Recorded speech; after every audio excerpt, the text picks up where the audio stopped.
মানম ভাই। আসসালামু আলাইকুম সবাইকে। আজকে আমাদের মডিউল 2 তে আপনাদের সবাইকে আবারও স্বাগত। আর আপনারা জানেন যে আজকে আমাদের জাতির জন্য একটা শোকাবহ এবং গুরুত্বপূর্ণ দিন। আজকে আমাদের জাতির জনক বঙ্গবন্ধুর শাহাদাত বার্ষিকী।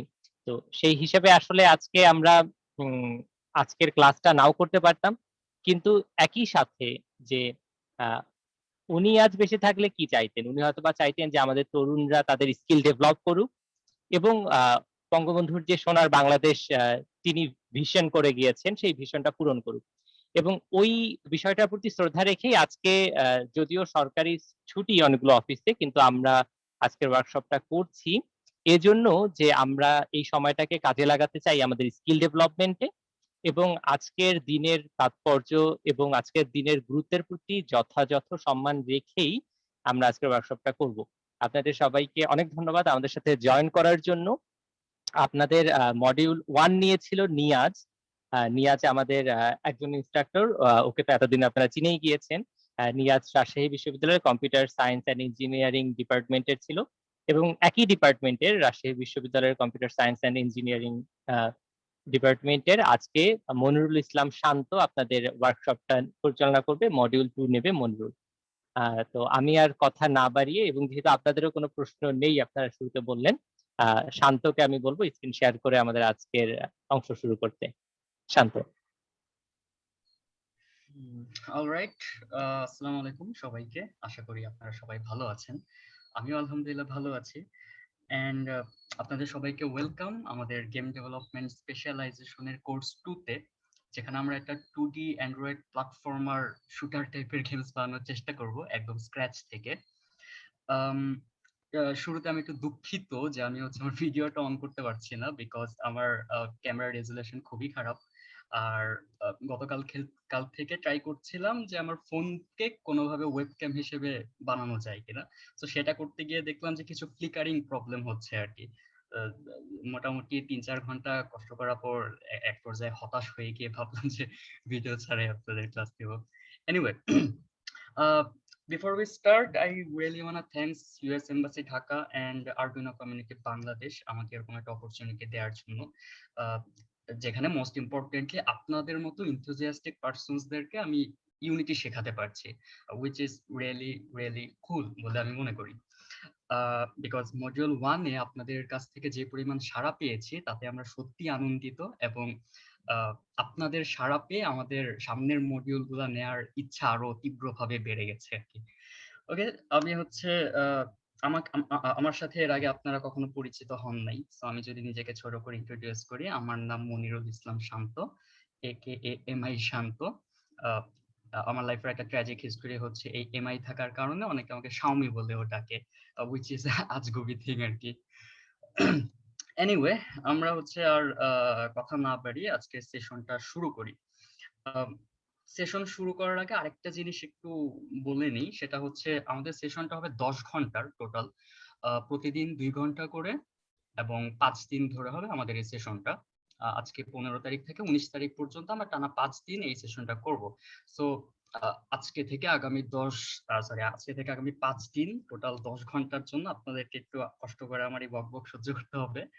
আর আরেকটা জিনিস একটু সহ্য করতে হবে, সেটা হচ্ছে কিছুদিন ধরে আমার একটু কাশি হচ্ছে, যেটা কিনা ওয়ার্কশপ চলাকালীন সময় একটু ইরিটেটিং লাগতে পারে, বাট কাইন্ডলি একটু ম্যানেজ করে নেবেন, এই জিনিসটা হুটহাট চলে আসে। এনিওয়ে, আমরা আজকে আর কথা না বলে আমাদের স্ক্রিন শেয়ারটা অন করি। কাইন্ডলি আপনারা একটু জানাবেন যে আমার স্ক্রিনটা দেখা যাচ্ছে কিনা। হ্যাঁ ভাইয়া যাচ্ছে। ওকে, আচ্ছা আমি একটু স্টপ করে আবার দিই, আমার মনে হয় একটু ঝামেলা হচ্ছে।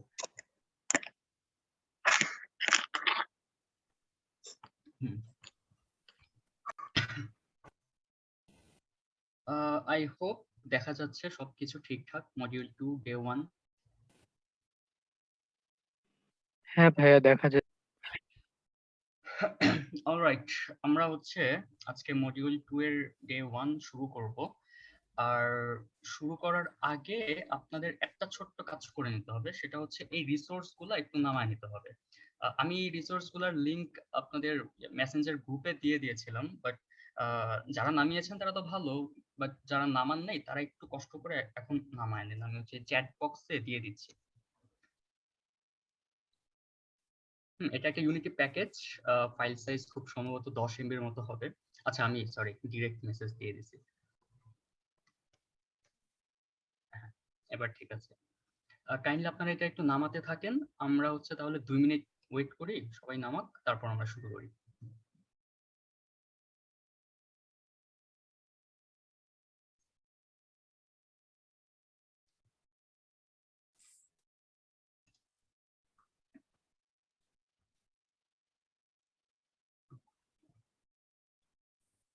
ভাইয়া, এটা যেখানে নামবে ওখানে তো হচ্ছে একটা ইউনিটির লোগো এসে থাকবে, তাই না? শুধু, আর কিছু তো না? হ্যাঁ হ্যাঁ, একটা ইউনিটির লোগো থাকবে এবং ফাইলটার নাম দেখবেন ডট ইউনিটি প্যাকেজ টাইপের কিছু একটা লেখা থাকবে। এখানে শুধু রিসোর্সেস লেখা আছে আমার তাই। আচ্ছা ঠিকই আছে, ঠিকই আছে। আচ্ছা, টেনশন মেবি হাইড করা, যাই হোক ওটার নাম রিসোর্সেস লেখা থাকবে শুরুর দিকে। Thank you. আচ্ছা আপনাদের নামানো হলে আমাকে একটু জানায়েন, ওকে? জি ভাইয়া, নামানো হয়েছে, আমি আছি। ডাউনলোড ডান। আচ্ছা আমার মনে হয় সবার নামানো হয়ে গেছে, সো আমরা সামনের দিকে যাই।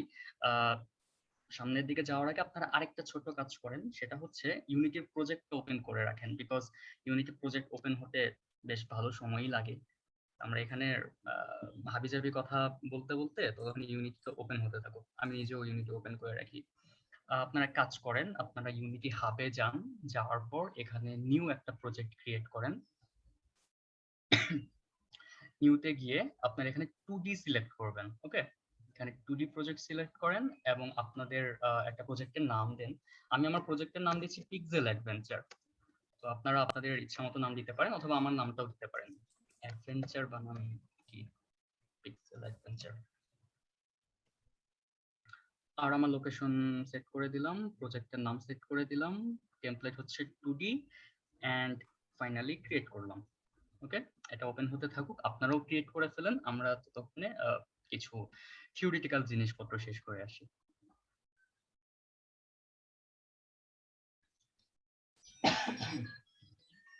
ওকে, আজকে হচ্ছে মডিউল 2 ডে 1, আর আমরা আজকে যেটা করব, আজকে না অ্যাকচুয়ালি পুরো মডিউল জুড়ে আমরা যে কাজটা করব সেটা হচ্ছে এরকম একটা গেমস বানানোর চেষ্টা করব। আমাদের গেমসটার নাম হবে পিক্সেল অ্যাডভেঞ্চার। আমি যদি আপনাদেরকে একটু ডেমো দেখাই যে গেমসটা দেখতে কিরকম হবে, তাহলে সেটা হচ্ছে অনেকটা এইরকম।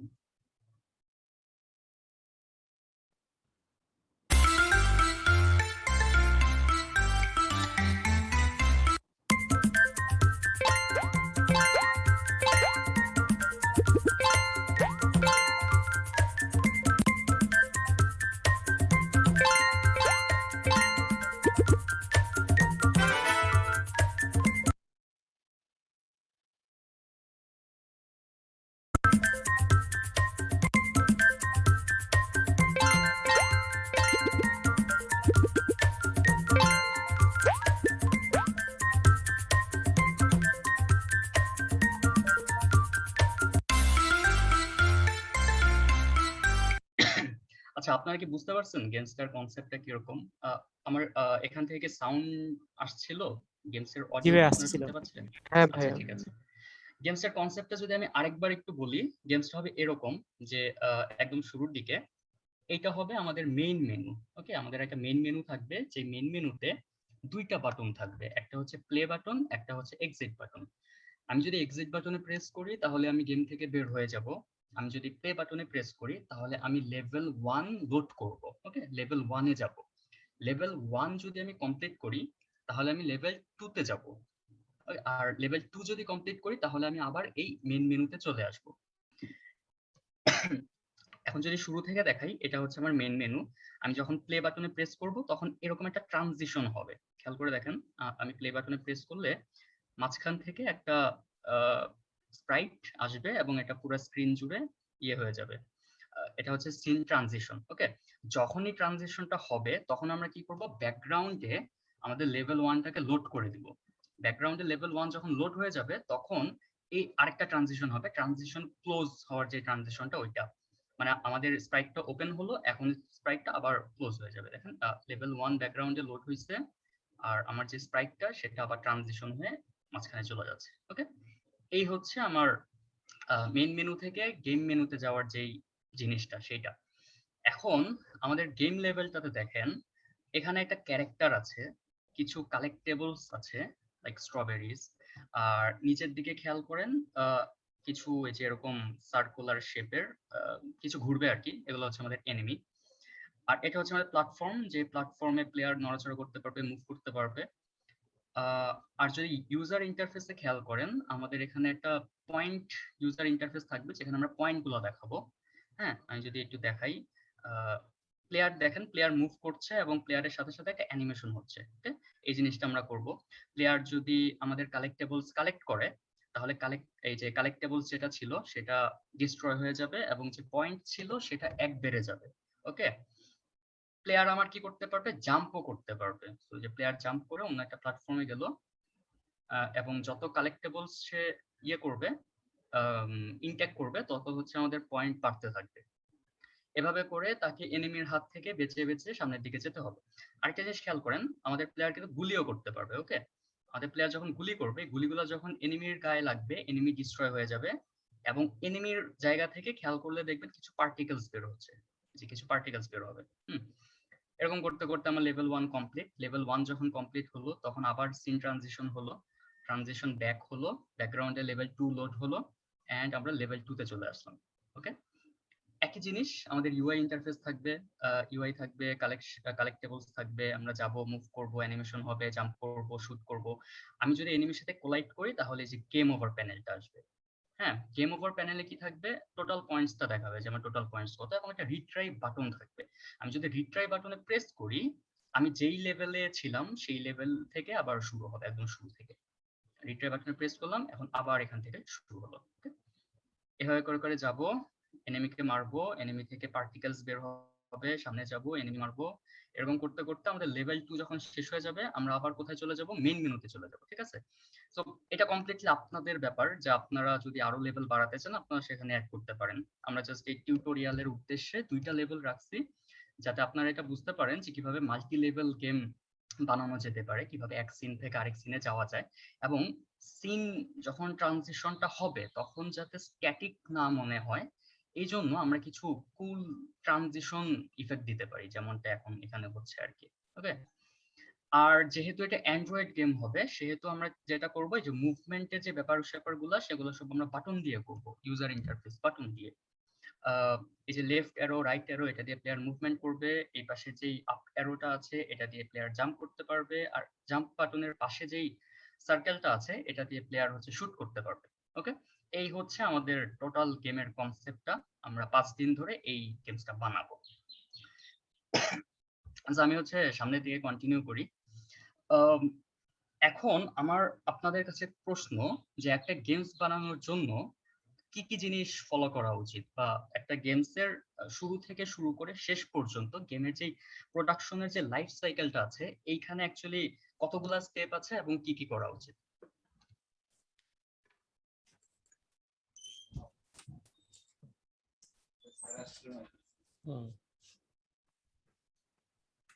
হ্যালো, হ্যাঁ, যে কেউ বলতে পারে।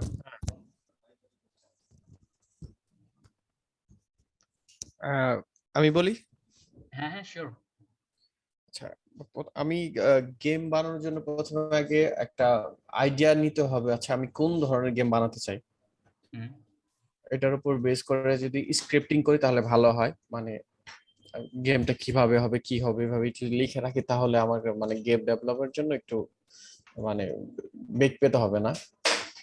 অ্যাসেট দরকার হচ্ছে, আর্টিস্ট, তারপরে হচ্ছে ফায়ার আর্মস। এগুলা হচ্ছে টোটাল একটা প্রসেস, তাই না? আমরা যদি আচ্ছা টোটাল গেম ডেভেলপমেন্টটাকে একটা লাইফ সাইকেল হিসেবে কম্পেয়ার করি, তাহলে আচ্ছা সেখানে কি কি টাইপের প্রসেস থাকবে? আচ্ছা, এটা আমরা গতবারের মডিউলে দেখেছি। হ্যাঁ, আমাদের এটা হচ্ছে প্ল্যানিং প্ল্যান মেকিং, তারপরে হচ্ছে ডেভেলপিং, তারপরে হচ্ছে প্রোডাকশন। সরি, এই 5টা স্টেপ ছিল আমাদের, জি, 1টা 2টা 3টা 4টা 5টা। Planning phase, production phase, testing phase, release phase এবং পোস্ট রিলিজ ফেজ।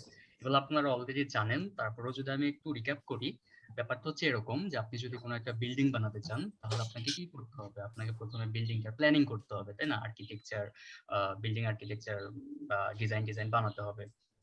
সেগুলো খাতা কলমে ডকুমেন্টেশন করলেন, প্ল্যানিং করলেন, তারপর আপনি বিল্ডিং বানানো শুরু করবেন, প্রোডাকশনে যাবেন।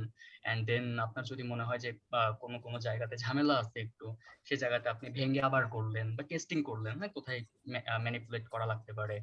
টেস্টিং পর্যায়ে শেষ হলে আপনি যখন একদম কনফিডেন্ট আপনার বিল্ডিং রেডি, আপনি তখন ফাইনালি রিলিজ করতে পারেন বা উদ্বোধন করতে পারেন, রাইট? উদ্বোধন করার পর আপনাকে কি করতে হবে, প্রতি মাসে প্রতি বছর ওটাকে মেইনটেনেন্স করা লাগবে। ঠিক একইভাবে সফটওয়্যার ডেভেলপমেন্টের লাইফ সাইকেলটাও একই রকম।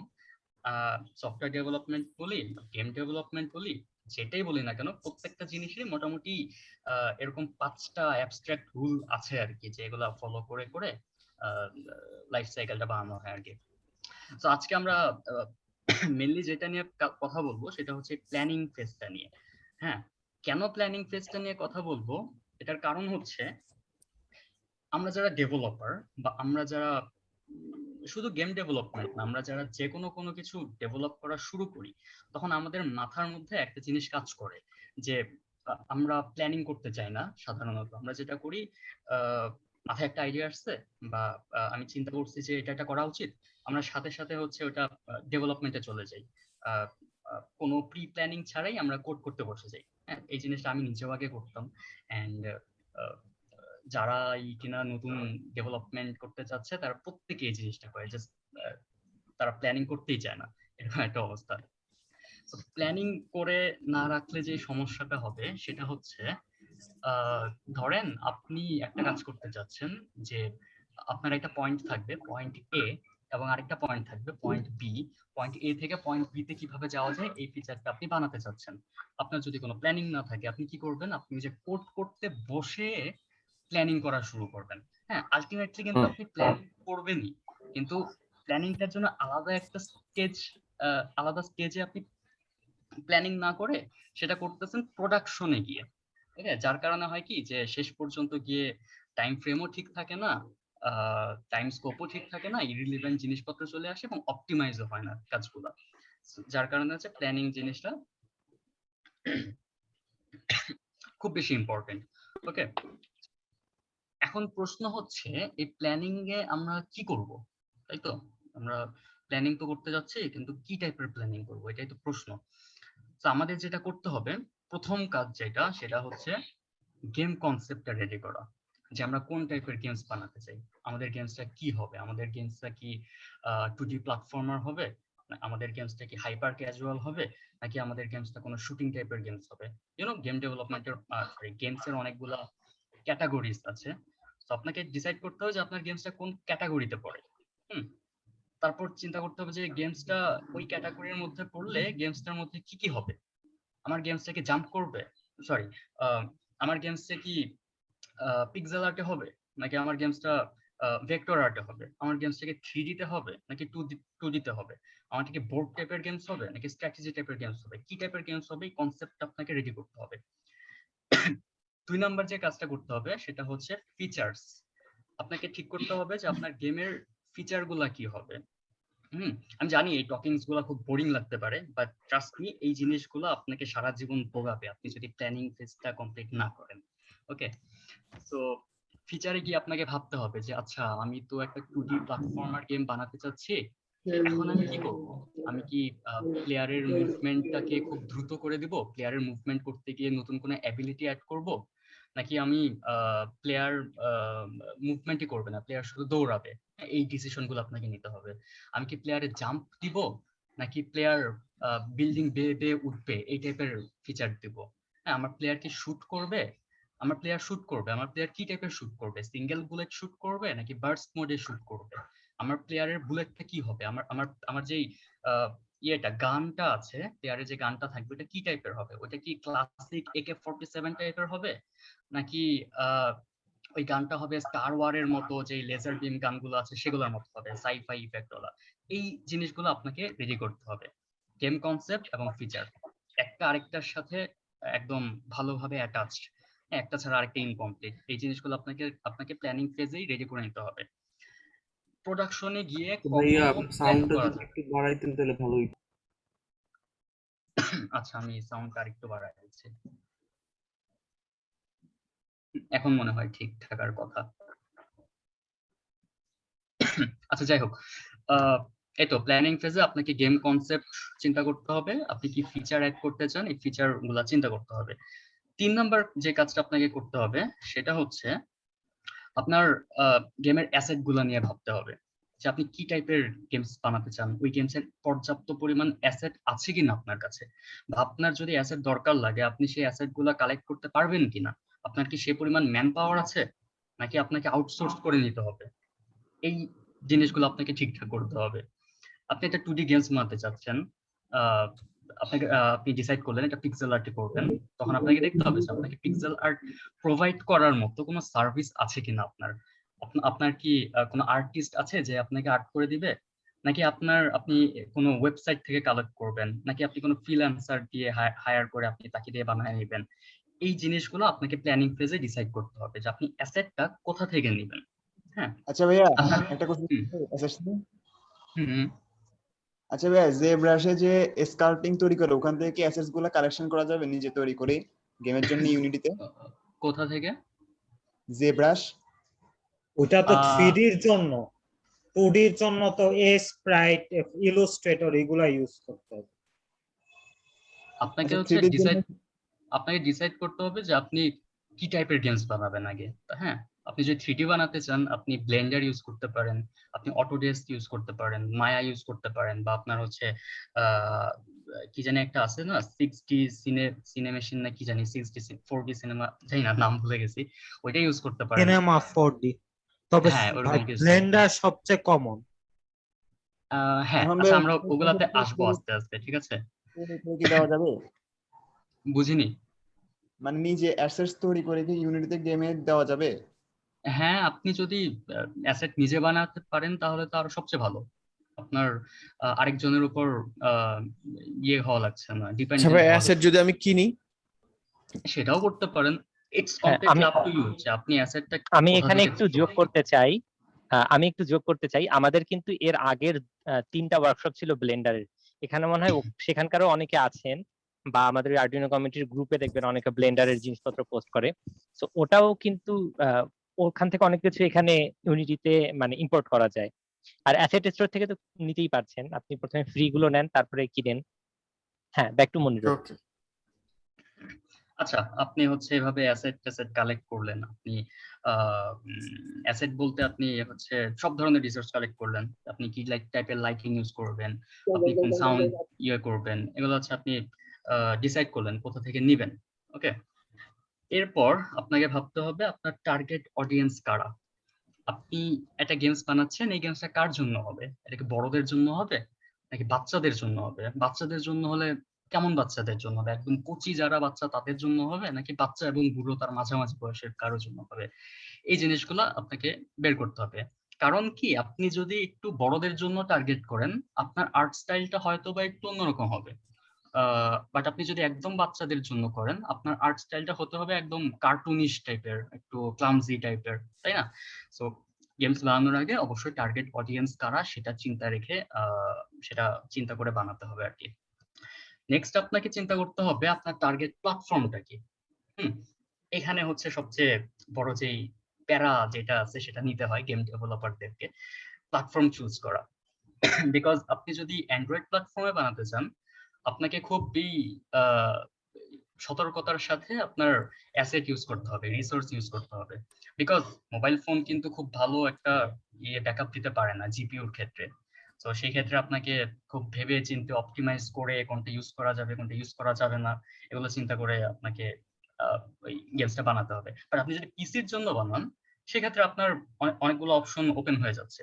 পিসির জন্য বানাইলে যে আপনি সবকিছু ইউজ করতে পারবেন সেটাও না, পিসিতেও অনেক ভ্যারিয়েশন আছে। বাট মোবাইল এবং পিসির মধ্যে রিসোর্স গুলা ইয়ে করতে গিয়ে আপনাকে অনেক প্যারা খাইতে হবে আর কি। সো আপনাকে অবশ্যই ফার্স্টে ডিসাইড করে নিতে হবে আপনি কোন প্ল্যাটফর্মের জন্য গেম বানাতে চান। আপনি যদি ওয়েব জিএল এ বানাইতে চান তাহলে আপনাকে রিসোর্স আরো কম ইউজ করতে হবে, আপনি কোনো লাইটিং ইউজ করতে পারবেন না, আপনি স্পেশাল কোনো ইফেক্ট ইউজ করতে পারবেন না, আপনি ব্লুম ইউজ করতে পারবেন না, বা পোস্ট প্রসেসিং এর কাজ তো প্রশ্নই আসে না। ওকে, তো এই টাইপের জিনিসগুলো আপনাকে প্ল্যানিং ফেজেই চিন্তা ভাবনা করে রাখতে হবে। নেক্সট যেটা ভাবতে হবে আপনাদের সেটা হচ্ছে time frame. This is the most important thing আপনার গেম ডেভেলপমেন্টের ক্ষেত্রে, বিকজ আপনি যদি একটা প্রোটোটাইপ বানাতে গিয়ে 6 মাসের বেশি সময় লাগায় ফেলেন, এটা কিন্তু মোটেও কোনো প্র্যাকটিক্যাল জিনিস হবে না। হ্যাঁ, আমরা সাধারণত একটা প্রোটোটাইপ লেভেলের প্রোটোটাইপ যখন বানাই সেটার জন্য টাইম রাখি 3 থেকে 4 মাস বা 5 মাস। এর বেশি যদি হয়ে যায় তখন আপনাকে ভাবতে হবে যে দ্যাট ইজ সামথিং রং, আপনি ঠিকঠাক মতো কাজ করতেছেন না। হ্যাঁ, এই জন্য টাইম ফ্রেমটা খুবই ইম্পর্টেন্ট। টাইম ফ্রেম আরেকটা কারণে বেশি ইম্পর্টেন্ট, সেটা হচ্ছে আপনি গেম বানানো শুরু করলেন এন্ড প্রথম আপনার কাছে মনে হবে কি সবকিছু একদম ইজি। আপনি হুটহাট স্প্রাইট অ্যাড করে ফেললেন, ধরেন আপনি 2D গেম বানাতে চান, আপনি হুটহাট স্প্রাইট অ্যাড করে ফেললেন, আপনি হচ্ছে প্লেয়ারের কন্ট্রোল করে ফেললেন, আপনার প্লেয়ার সুন্দর মুভ করতেছে, জাম্প করতেছে, আপনি একটা এনিমি বানায় ফেললেন। হ্যাঁ, আপনি আপনি হচ্ছে চিন্তা ভাবনা করলেন যে ওই এনিমিটা কি টাইপের হবে, তাই না? আপনি বস চিন্তা ভাবনা করলেন যে আপনি ওই বসের মুভমেন্ট বানায় ফেললেন। এগুলো খুব সোজা জিনিস, খুব ইজি জিনিস। বাট যখন আপনি আপনার সিনে 10টা এনিমি বানায় ফেলবেন, আপনি আপনার প্লেয়ারের মধ্যে 20টা অ্যাবিলিটি অ্যাড করে ফেলবেন, এরপরে যখন ওই সবগুলা মার্চ করতে যাবেন না, তখনই আপনি প্যারাটা খাবেন। কিসের প্যারা খাবেন? তখন দেখবেন যে আপনার টাইম খুব স্লো আগাচ্ছে।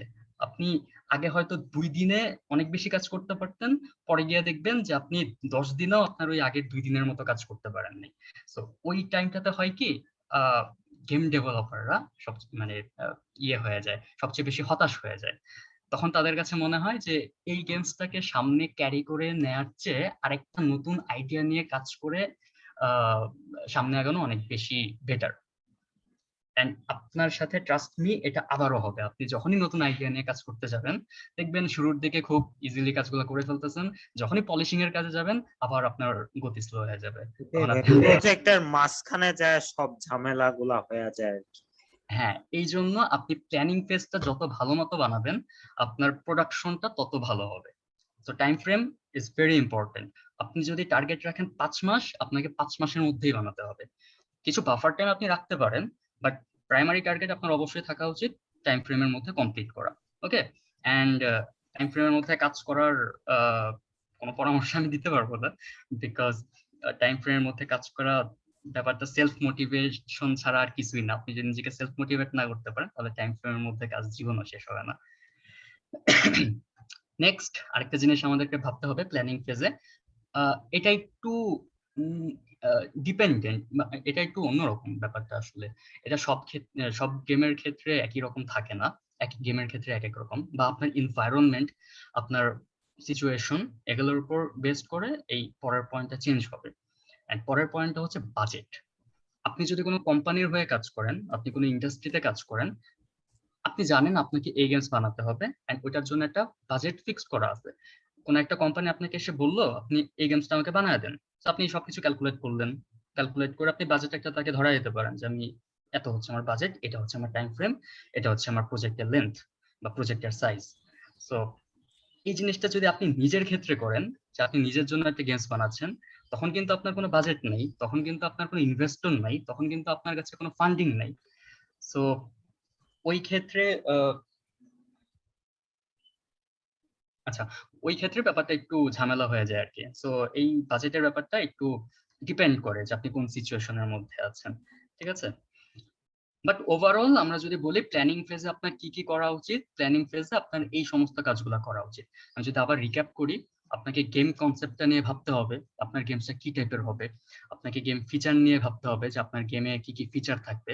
হ্যাঁ, যে আপনি ভাবলেন আপনার গেমে একটা 2D প্ল্যাটফর্মার গেম, আপনার একটা প্লেয়ার থাকবে, আপনার একটা বস থাকবে। আপনি যদি বসকে মেরে ফেলেন, তাহলে হচ্ছে আপনি আপনার বসকে মেরে ফেললে আপনি আপনার স্বপ্নের রাজকন্যাকে পেয়ে যাবেন। তো গেম কনসেপ্ট এবং ফিচার, এই জিনিসগুলো আপনাকে প্ল্যান করতে হবে। তারপর আপনাকে অ্যাসেট রাখতে হবে। আপনি তো বস বানাইতে চান বা আপনি আপনার ওই স্বপ্নের রাজকন্যা বানাইতে চান, তো আপনি তাকে কি টাইপের লুক দিবেন, সেই অ্যাসেট গুলো আপনাকে মাথার মধ্যে চিন্তা করতে হবে যে অ্যাসেট গুলো কোথায় পাবো। এরপর টার্গেট অডিয়েন্স নিয়ে ভাবতে হবে যে আপনি রাক্ষসটাকে কেমন বানাইতে চান। বাচ্চাদের জন্য হলে রাক্ষসটাকে খুব বেশি স্ক্যারি করা যাবে না, বড়দের জন্য হলে আপনি যত বিভৎস করতে পারেন। হ্যাঁ, টার্গেট প্ল্যাটফর্ম নিয়ে ভাবতে হবে, অ্যান্ড্রয়েডে করতে চান না পিসির জন্য করতে চান না ওয়েব জিএল এ করতে চান নাকি কনসোলের জন্য করতে চান, এগুলো ভাবতে হবে। টাইম ফ্রেম নিয়ে ভাবতে হবে, কতদিনের মধ্যে করতে চান। এন্ড ফাইনালি বাজেট নিয়ে ভাবতে হবে যে আপনি অ্যাকচুয়ালি কোন সিচুয়েশন আছেন। হ্যাঁ বলেন। এই যে বাজেট যে কথাটা বললেন, গেম বানাতে কি সত্যি সত্যি বাজেট লাগবে? মনে করেন আমি যদি কোনো পাবজির মতো গেম বানাতে যাই, তখন কি বাজেট আমার নিজের থেকে দিতে হবে? এটা পা- অ্যাকচুয়ালি ডিপেন্ড পাবজির করে। মতো জি ভাইয়া। পাবজির মতো হ্যাঁ, আপনি রেডিমেড অ্যাসেট প্যাক ওই যে নামা তারপর করতে পারেন, কিন্তু যদি নিজে বানাইতে চান আপনি তো একা বানাইতে পারবেন না। ওরকম কিছু বানাইতে হলে অ্যাটলিস্ট 5-6 জন লাগবে। কারণ সবাই মিলে যদি ফ্রিতে কাজ করতে চায় তাহলে তো হয়। আমরা আচ্ছা, এইভাবে আচ্ছা। আগে করছিও। টিম লাগে আচ্ছা। নাকি বাজেটের জন্য?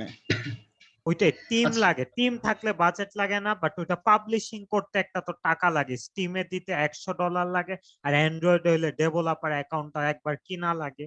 ওইটাই, আচ্ছা, আচ্ছা, নাহলে আচ্ছা। ইচিও। আচ্ছা, বাজেটের ব্যাপারটা যেটা বললাম কমপ্লিটলি ডিপেন্ড করে। আপনার যদি টিম থাকে, আগেই বললাম, আপনার টিম থাকলে দ্যাটস গ্রেট। আপনারা যদি সবাই একসাথে একটা কমন গোলের মধ্যে ফোকাস করতে পারেন, দ্যাটস আরো গ্রেট। আপনার টিম আছে, আপনি আপনি আপনি এই ক্ষেত্রে হয়তো একজন এন্টারপ্রেনার হিসেবে কাজ করতেছেন, যে আপনি একটা গেমস বানাবেন, সেই গেমসটা নিজেরা পাবলিশ করবেন, তাই না? বাট সেই ক্ষেত্রে আপনাদের বাজেট হবে না, সেই ক্ষেত্রে আপনাদেরকে অন্য কোনো উপায়ে বাজেটটা নিতে হবে। বাট বাজেট লাগবে, বাজেট ছাড়া আপনি কখনোই কমপ্লিট করতে পারবেন না। আপনি সবকিছু ফ্রিতে পাবেন না, এই জিনিসটা মাথায় রাখবেন। যখনই ফ্রিতে পাবেন আপনি পাবলিশ করতে পারবেন, বাট সেই জিনিসগুলো মানুষ পছন্দ করবে না, বিকজ ফ্রি অ্যাসেট সবসময় দেখতে গুড লুকিং হয় না। এটা একটা ওইটাই। Hard reality. আমরা সামনের দিকে আগাই, তারপর দেখি কি হয় না হয়। এই হচ্ছে কাহিনী, হ্যাঁ, প্ল্যানিং ফেজের কাহিনী। আপনাকে প্ল্যানিং ফেজে এই জিনিসগুলো চিন্তা করতে হবে। এখন প্রশ্ন হচ্ছে, এই যে চিন্তা ভাবনাগুলো করলেন, এই জিনিসগুলো আপনি এখন রাখবেন কোথায়? এই জিনিসগুলো যেখানে রাখা হয়, একটা ডকুমেন্ট আকারে রাখা হয়। আরেকটা জিনিস বলি, এই সবকিছু আপনাকে অবশ্যই ডকুমেন্টেড করে রাখতে হবে, বিকজ কোনো কিছু যদি ঝামেলা হয়, আপনি যদি কোনো টিম হিসেবে কাজ করেন, সেক্ষেত্রে যদি কোনো ঝামেলা হয়, আপনি সবসময় আপনার ডকুমেন্টে রেফার করতে পারবেন। সবকিছু যদি আপনি মাথায় রেখে কাজ করেন, আপনি দেখবেন এক সময় যে বিশাল ঝামেলার মধ্যে পড়ে গেছেন। সবকিছু ডকুমেন্টেড রাখা একটা ম্যান্ডেটরি টাইপের জিনিস। সেই ডকুমেন্টে রাখবো কোথায়, এটা হচ্ছে প্রশ্ন। ডকুমেন্টে যেখানে রাখা হয়, এই গেম ডেভেলপমেন্ট প্ল্যানিং এর জিনিসগুলা যেসব ডকুমেন্টে রাখা হয়, ওই ডকুমেন্টটাকে বলা হয় গেম ডিজাইন ডকুমেন্ট। ওকে, অলসো নোন এজ জিডিডি। আপনি যদি দুইজন গেম ডেভেলপারকে পাশাপাশি রাখেন, আপনি কোনো না কোনো এক পর্যায়ে শুনবেন যে কেউ না কেউ একজন জিডিডির ব্যাপারে কথা বলতেছে। হ্যাঁ, গেম ডেভেলপার একজন আরেকজনকে বলতেছে, আপনি কি আমার জিডিডিটা দেখছেন? আমার জিডিডিটা তো এরকম সুন্দর, আমার জিডিডির মধ্যে এই জিনিসটা আছে, আমি আপনাকে আমার জিডিডিটা মেইল করে দেবো। ওকে, এই টাইপের কথা আপনাদের শুনবেন যখন আপনি দুইজন গেম ডেভেলপারকে প্ল্যানিং ফেজে রেখে কথা বলাবেন আর কি। সো এই তো, প্ল্যানিং ফেজে ডকুমেন্টেড অবস্থায় রাখা হয়, ডকুমেন্টের নাম হচ্ছে গেম ডিজাইন ডকুমেন্ট। এখন প্রশ্ন হচ্ছে, এই গেম ডিজাইন ডকুমেন্টটা কিরকম হতে হবে, তাই তো? গেম ডিজাইন ডকুমেন্ট কেমন হবে সেটা কমপ্লিটলি আপনার উপর ডিপেন্ড করতেছে। আপনি যদি একা গেম বানান, ইটস নট নেসেসারিলি যে আপনার গেম ডিজাইন ডকুমেন্ট একদম ওয়েল পলিশড হতে হবে। আপনি খাতার মধ্যে কোনো রকমের লিখে রাখবেন, সেটাও হইতে পারে। আপনি রাফ করে রাখলেন, কোনো পিকচার হাতে ড্র করে রেখে রাখলেন।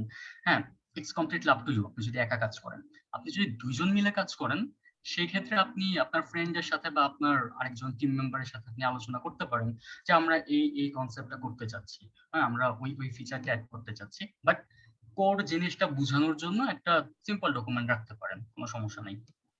কিন্তু আপনি যখন দুইজনের বেশি একটা টিমে কাজ করবেন, আপনার টিম মেম্বার যখন অনেক বেশি হয়ে যাবে, তখন এটা আপনার রেসপন্সিবিলিটি বা এটা টিম লিডারের রেসপন্সিবিলিটি বা এটা হচ্ছে ওই গেম স্টোরি রাইটারের রেসপন্সিবিলিটি যে আমার গেমসে কেমন হবে এটা বাকি টিম মেম্বারদেরকে বোঝানো।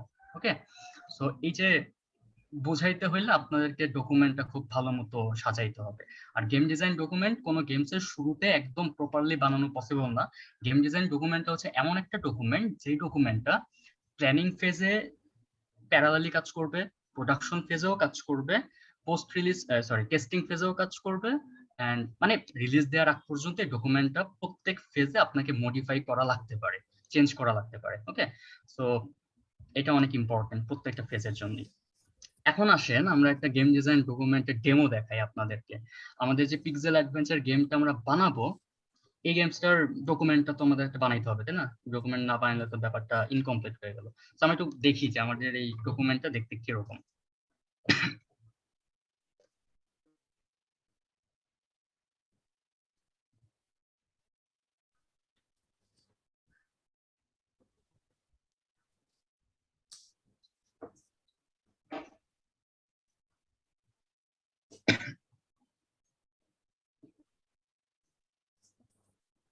আচ্ছা, কাইন্ডলি জানাবেন দেখা যাচ্ছে কিনা।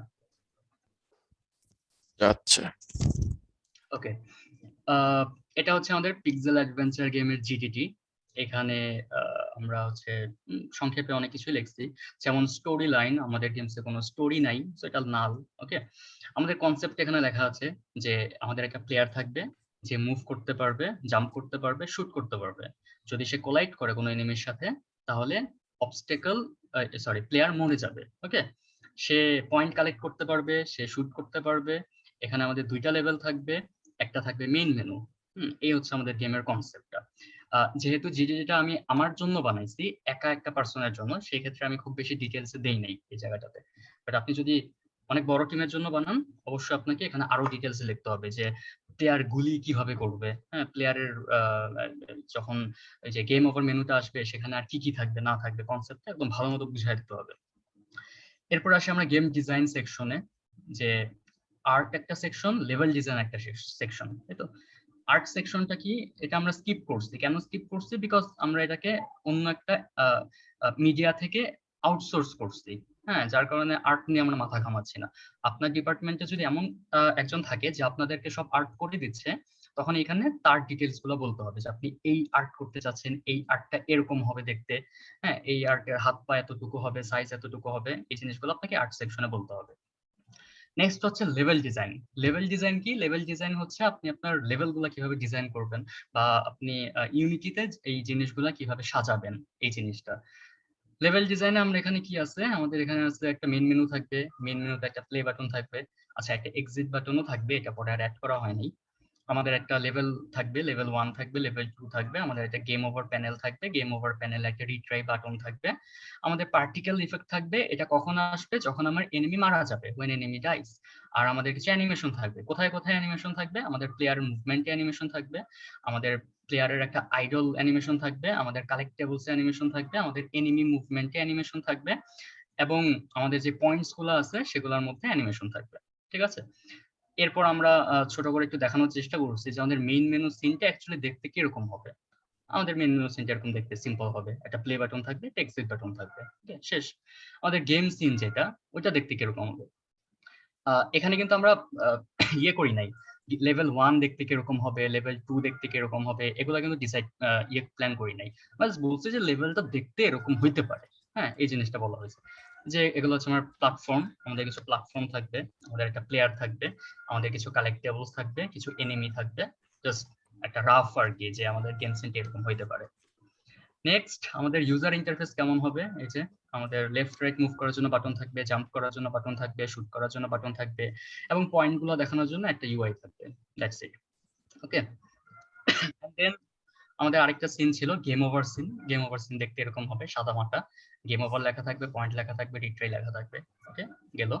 এই হচ্ছে আমাদের লেভেল ডিজাইনের ব্যাপারটা, যে আমরা এই গেমসের লেভেলগুলো কিভাবে ডিজাইন করতে চাই, আমাদের ইউআই ডিজাইন কেমন হবে, আমাদের মেইন মেনু বা যত মেনু আছে সেগুলো ডিজাইন মিনিমাম কিরকম হবে, হ্যাঁ, মিনিমালিস্টিক ডিজাইন আর কি।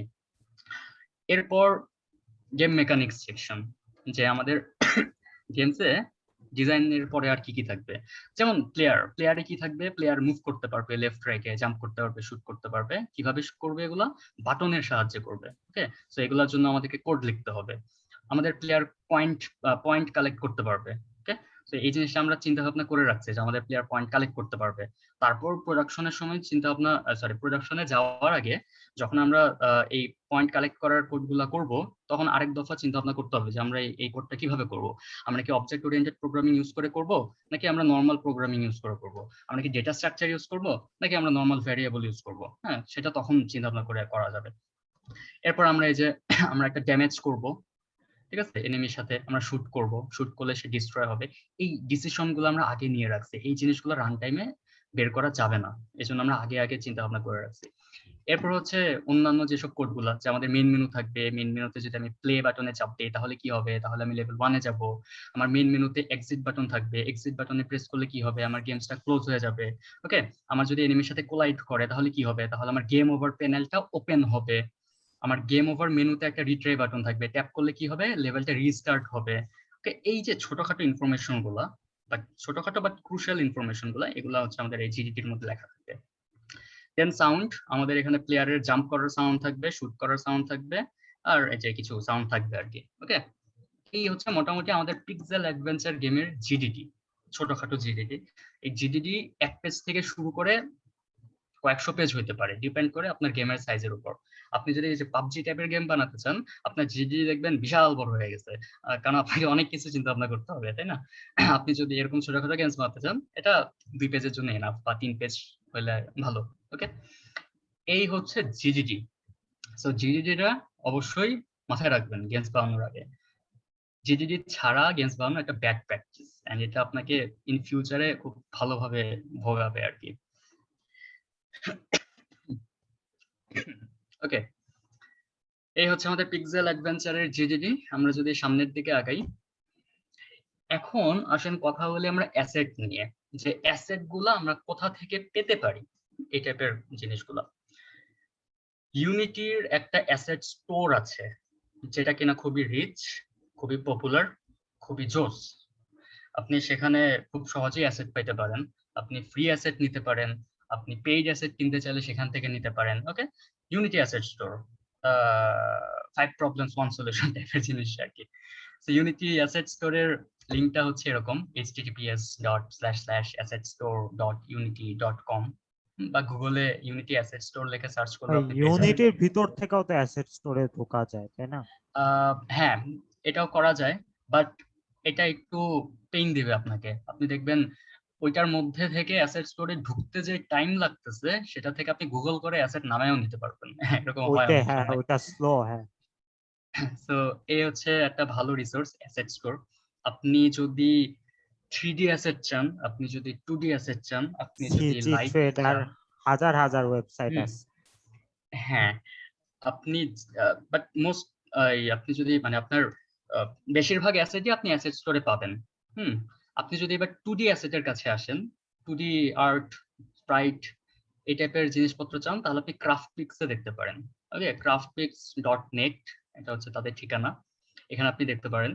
আপনি যদি ওপেন গেম আর্টে যান, তাহলে আপনি বেশ ভালো ভালো স্প্রাইট পাবেন, যেটা কিনা আপনি প্রোটোটাইপ বানানোর জন্য ইউজ করতে পারেন, কেউ আপনাকে ধরবে না বা ধরে মারবে না। ওকে, তো আপনি এই জিনিসগুলো ইউজ করতে পারেন। itch.io, ইচে আপনি দেখতে পারেন, এখানে মেইনলি গেমস পাবলিশ করা হয়, বাট আপনি অনেক অ্যাসেটও পাবেন যদি খুঁজেন। আপনি itch.io তে দেখতে পারেন। তারপর আপনার ফ্রি সাউন্ড আছে, ফ্রি সাউন্ডে দেখতে পারেন। ফ্রি সাউন্ডে অনেক সাউন্ড পাবেন, একটু প্যারা নিতে হবে আপনাদেরকে, বাট খোঁজাখুঁজি করলে আপনার মন মতো 2-1টা সাউন্ড পেয়েও যেতে পারেন। ঠিক আছে, আপনি কেনিতে দেখতে পারেন, kenny.nl, এখানে আপনি কিছু অনেক বেশি অ্যাসেট পাবেন না, বাট হালকা পাতলা কিছু পাবেন আর কি। ইউআই কিছু পাইতে পারেন, কিছু সাউন্ড পাইতে পারেন। ওকে, এন্ড ফাইনালি সবকিছুর একটা সলিউশন গুগল। আপনি যদি গুগলে লিখে সার্চ করেন, হ্যাঁ, আপনি যদি গুগলে লিখে যাই সার্চ করেন, আপনি সেটাই পেয়ে যাবেন। সো google.com, সেখান থেকে আপনি অনেক অ্যাসেট পাইতে পারেন। আচ্ছা এগুলো হচ্ছে ভাই, অনেক। আমার একটা কোশ্চেন ছিল, অনেকগুলো এরকম ওয়েবসাইট আছে যে পাইরেটেড অ্যাসেট বেচে, মানে ফ্রি, মানে বেচে না বলতে পেইড অ্যাসেট কে ফ্রিতে রাখে। তারপর এরকম টেলিগ্রাম আর ডিসকর্ড গ্রুপও আছে, ওইগুলা ইউজ করে গেম পাবলিশ করলে কি কেউ গেম ব্যান হয়ে যাবে? এর অ্যান্সার দেওয়াটা একটু টাফ, বিকজ আমরা এখানে কোনো আনএথিক্যাল জিনিসপত্র শেখাতে চাচ্ছি না। বাট আপনি হ্যাঁ ওটা ইউজ করে নিজের প্র্যাকটিসের জন্য করতে পারেন, কোনো সমস্যা নাই।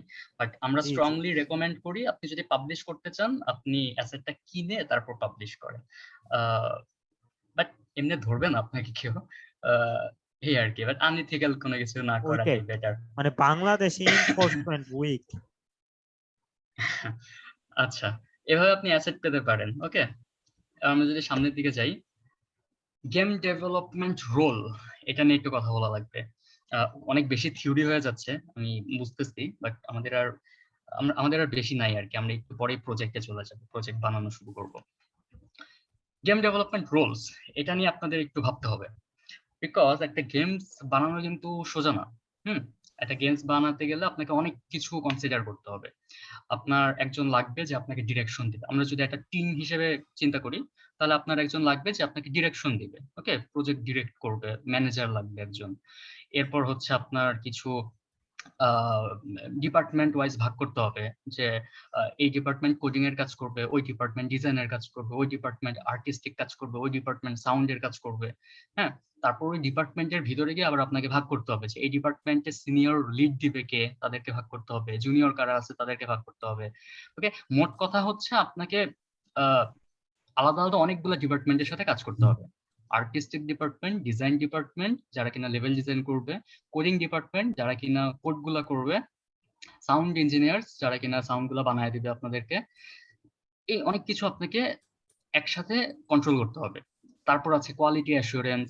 হ্যাঁ, এরপর আপনার টেস্টার লাগবে যারা আপনার গেমস গুলাকে টেস্ট করে দিবে, বা ডিবাগার না অ্যাকচুয়ালি টেস্টার আর কি।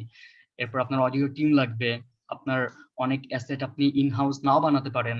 হ্যাঁ, আপনার হয়তো বা টিম নাই, আপনি অ্যাসেট আউটসোর্স করতে হবে, তখন আপনি হয়তো কোনো ফ্রিল্যান্সার হায়ার করলেন। সো গেম ডেভেলপমেন্টে অনেক অনেক রোল আছে। আপনারা যারা ভাবতেছেন যে আমি তো কোডিং পারি না, আমি কি গেম ডেভেলপমেন্ট যেতে পারবো, আপনার স্কিল সুযোগ আছে। আচ্ছা, আপনারা কি একটু হোল্ড করবেন, আমি একটু আসছি।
আচ্ছা, সরি ফর ইন্টারাপ্ট, আমার একটু কল আসছে আর কি।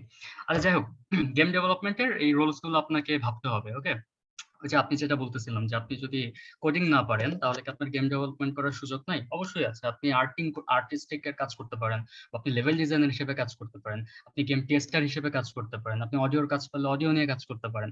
ঠিক আছে, গেম ডেভেলপমেন্ট হচ্ছে এমন একটা জিনিস যেখানে আপনার কোনো পার্টিকুলার স্কিল সেট না থাকলেও আপনি কাজ করতে পারবেন, কোনো না কোনো ওয়েতে আপনি নিজেকে সেখানে ইনজেক্ট করে দিতে পারবেন।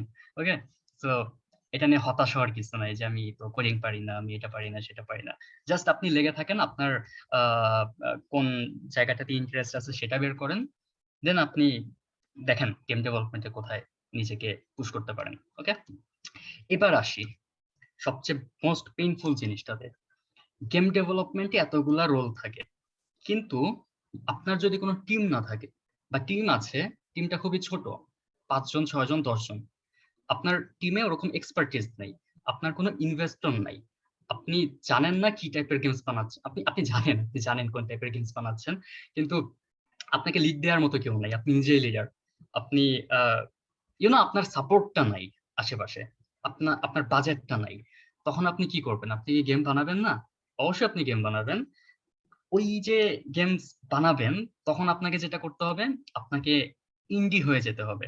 ওকে, এই ব্যাপারটাকে বলা হয় ইন্ডি গেম ডেভেলপমেন্ট।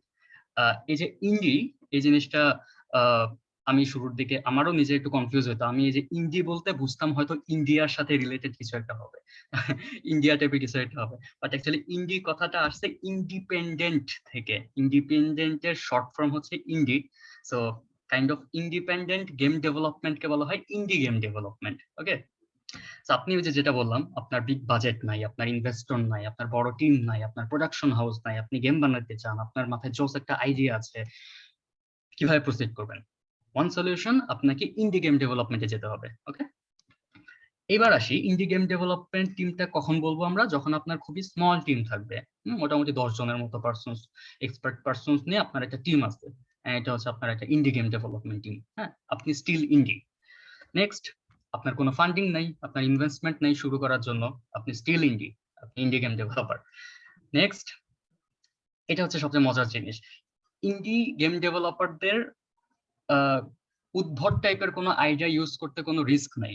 আপনার মাথায় উইয়ার্ড একটা আইডিয়া আসছে, আপনি সেটা ইউজ করতেই পারেন। বাট যখন আপনি ইন্ডাস্ট্রি লেভেলের কাজ করতেছেন, হ্যাঁ, ধরেন আপনি ইউবিসফটে কাজ করেন বা আপনি হচ্ছেন ইউবিসফট, এটা আপনার ইন্ডাস্ট্রি, তখন আপনি কিন্তু এসব উদ্ভট আইডিয়া অ্যাপ্লাই করতে পারবেন না। আপনাকে একটা গেম স্ট্যান্ডার্ড মেইনটেইন করতে হবে। ইউবিসফট কি টাইপের? ভাই উবিসফট তো ওদের সব গেমই সেম, ফার ক্রাই হ্যাঁ। বলেন, অ্যাসাসিনস ক্রিড বলেন, গোস্ট রিকন, মনে হয় যে সেম জিনিস ওরা আলাদা অ্যাসেট আচ্ছা ইউজ আচ্ছা, করে হ্যাঁ, করে। একটু হোল্ড করেন, একটু হোল্ড।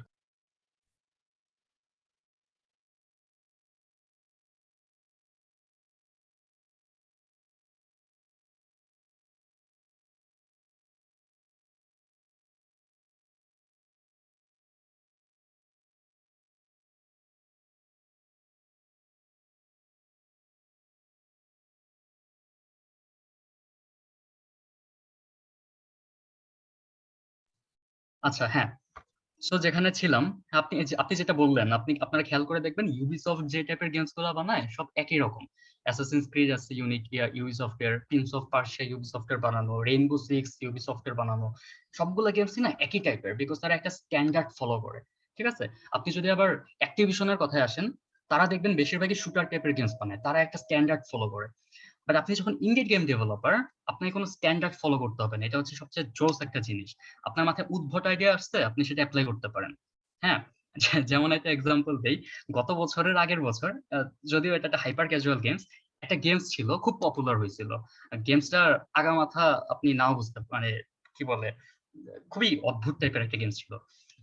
গেমসটা ছিল এরকম, একটা রেল লাইন থাকবে, একটা প্ল্যাটফর্মার থাকবে, প্ল্যাটফর্মে কিছু যাত্রী থাকবে, এন্ড রেল লাইন দিয়ে কিছু ট্রেন আসবে।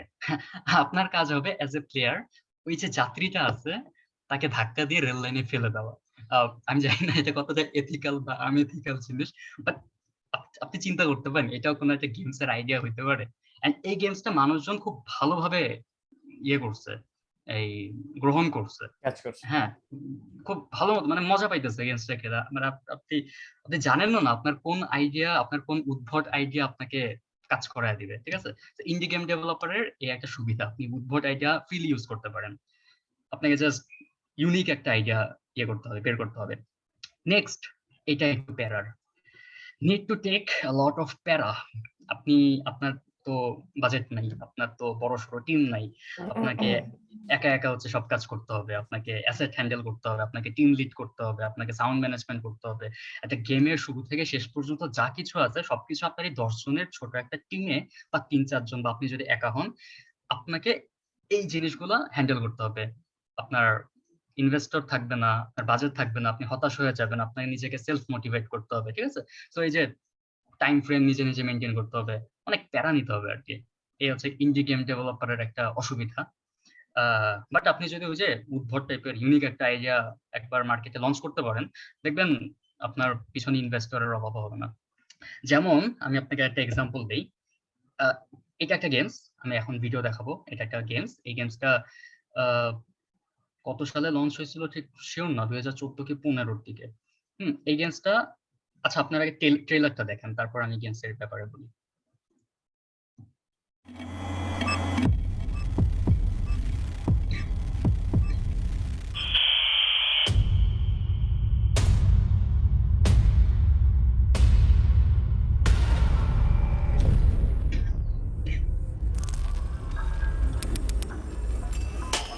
এটা খেলছে ভালো।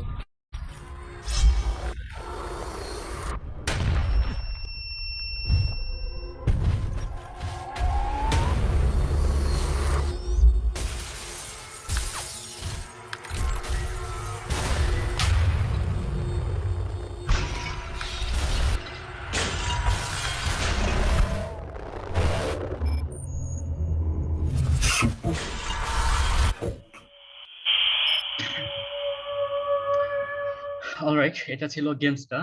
এটা একটা ইন্ডি গেম। সুপার হট যেই পাবলিশার বা সুপার হট যেই টিমটা আছে তাদের বানানো একটা গেমস। এই গেমসটার ব্যাপারে একটু ছোট করে বলি। এই গেমসটা ছিল একটা 7 দিনের FPS চ্যালেঞ্জ। ওকে, একটা চ্যালেঞ্জ ছিল যেখানে আপনাকে 7 দিনে একটা ফার্স্ট পারসন শুটার গেম বানাইতে হবে। সো সুপার হট যে টিমটা ছিল ওরা চিন্তা করলো এরকম একটা গেমস বানানো। আইডিয়াটা খুবই ইউনিক। আইডিয়াটা ছিল কি, আপনি যখন, এটা একটা VR game by the way, আইডিয়াটা ছিল এরকম, আপনি যখন মুভ করবেন, আপনি যখন ইয়ে করবেন, স্কিল হয়ে যাবেন, আপনি যখন মুভ করবেন না তখন আপনার সময়ও আপনার সাথে সাথে স্কিল হয়ে যাবে। আপনার সময় খুব স্লো কাজ করবে। হ্যাঁ, এনিমি আপনাকে গুলি করলো, আপনি একদম চুপ হয়ে দাঁড়ায় গেলেন, আপনি দেখবেন যে গুলিটা আস্তে আস্তে স্লো মোশন আপনার দিকে আসতেছে। খুব জোস একটা জিনিস। তারপর আপনি যখন ঘাড় ঘুরাবেন বা আপনি নড়াচড়া করবেন, দেখবেন আপনার সময়টা আবার ফাস্ট হয়ে গেছে।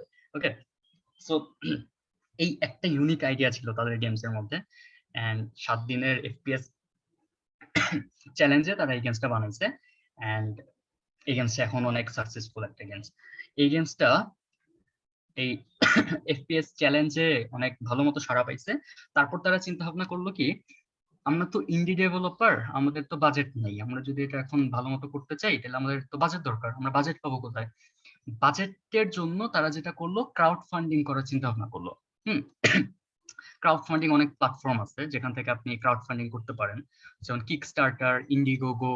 হ্যাঁ, এই টাইপের অনেক ক্রাউড ফান্ডিং প্ল্যাটফর্ম আছে যারা আপনার গেমের ডেমোটা দেখবে, আপনার গেমসটা কিরকম সেটা জাজ করবে, হয়তোবা খেলেও দেখতে পারে। তারপর যদি তাদের মনে হয় যে গেমসটা ইন্টারেস্টিং, এই গেমসটা তারা খেলতে চায় ইন ফিউচারে একদম ভালো মতো পলিশড অবস্থায়, তখন তারা কি করে, কিছুটা ইয়ে করে আপনাকে টাকা পয়সা দেয় আর কি, কিছু ফান্ডিং দেয় আপনাদেরকে। সো এই যে এই গেমসটা, সুপার হট গেমসটা, এই গেমসটা তারা যখন ক্রাউড ফান্ডিং করলো, প্রথম 7 ঘন্টাতে তারা $50,000 ইয়ে করছে, রেজ করে ফেলছে। তাদের টার্গেট ছিল কত, $1,00,000 তাদের টার্গেট ছিল। প্রথম 7 ঘন্টাতেই তারা $50,000 রেজ করে ফেলছে। আর একদম শেষে ক্রাউড ফান্ডিং যেই ইয়েটা ছিল, কি বলে এটারে, ক্রাউড ফান্ডিং ইভেন্টটার পরে তারা টোটাল রেজ করছে কত, $2,50,798। ওকে, এটা হচ্ছে ক্রাউড ফান্ডিং করে তারা রেজ করছে, যে এই অ্যামাউন্টটা নিয়ে তারা গেমটাকে এখন পলিশ করে বানাবে, এই জন্য তারা টাকাটা পাইছে। এরপর তারা যখন রিলিজ করলো এই গেমসটা, তখন প্রথম বছরে, 1 বছরে এই গেমসটা 10 মিলিয়ন বিক্রি হয়েছে এই গেমসটা। So indie game development is like high risk high gain, এরকম কিছু একটা। আপনি ফেলও করতে পারেন, আবার আপনি কোনো একভাবে ইয়ে করে ফেললেন, একদম জেনিথ অফ দ্য সাকসেসে পৌঁছায় গেলেন। ইটস কমপ্লিটলি ডিপেন্ড করে আপনার গেমস এর আইডিয়া কিরকম, আপনি কিরকম ফিল দিতে পারতেছেন আপনার অডিয়েন্সকে। That's all. এটা হচ্ছে ইন্ডি গেম ডেভেলপার হওয়ার একটা মজা। আপনার কোনো স্ট্যান্ডার্ড রুল ফলো করতে হবে না, আপনার কোনো প্যারা নাই। বাজেটটা নিয়ে একটু প্যারা আছে, বাট ওইটা যদি আপনি ঠিকঠাক ম্যানেজ করতে পারেন, আপনার লাইফ খুব সুন্দর। এই হচ্ছে ইন্ডি গেম ডেভেলপমেন্ট। এবার আমরা হচ্ছে প্রায় শেষের দিকে চলে আসছে, আমরা একটু সফটওয়্যার গুলো নিয়ে আলোচনা করি, যে আমরা কি টাইপের সফটওয়্যার ইউজ করতে পারি, কোথায়। আপনি ইলাস্ট্রেটর ইউজ করতে পারেন, আপনি যদি ভেক্টর আর্ট ইউজ করতে চান, আপনি ফটোশপ ইউজ করতে পারেন। ইলাস্ট্রেটর, ফটোশপ একসাথে ইউজ করে মেইনলি অ্যাসেট গুলো বানানো হয়। আপনি অ্যাসেপ্রাইট ইউজ করতে পারেন, এটা দিয়ে মেইনলি পিক্সেল আর্ট টাইপের গ্রাফিক্স গুলো বানানো হয়। আপনি ব্লেন্ডার ইউজ করতে পারেন যদি আপনি 3D মডেলিং করতে চান। আপনি মায়া ইউজ করতে পারেন, এটাও 3D modelling software, but industry লেভেলে ব্লেন্ডার থেকে মায়াকে বেশি প্রাধান্য দেওয়া হয়।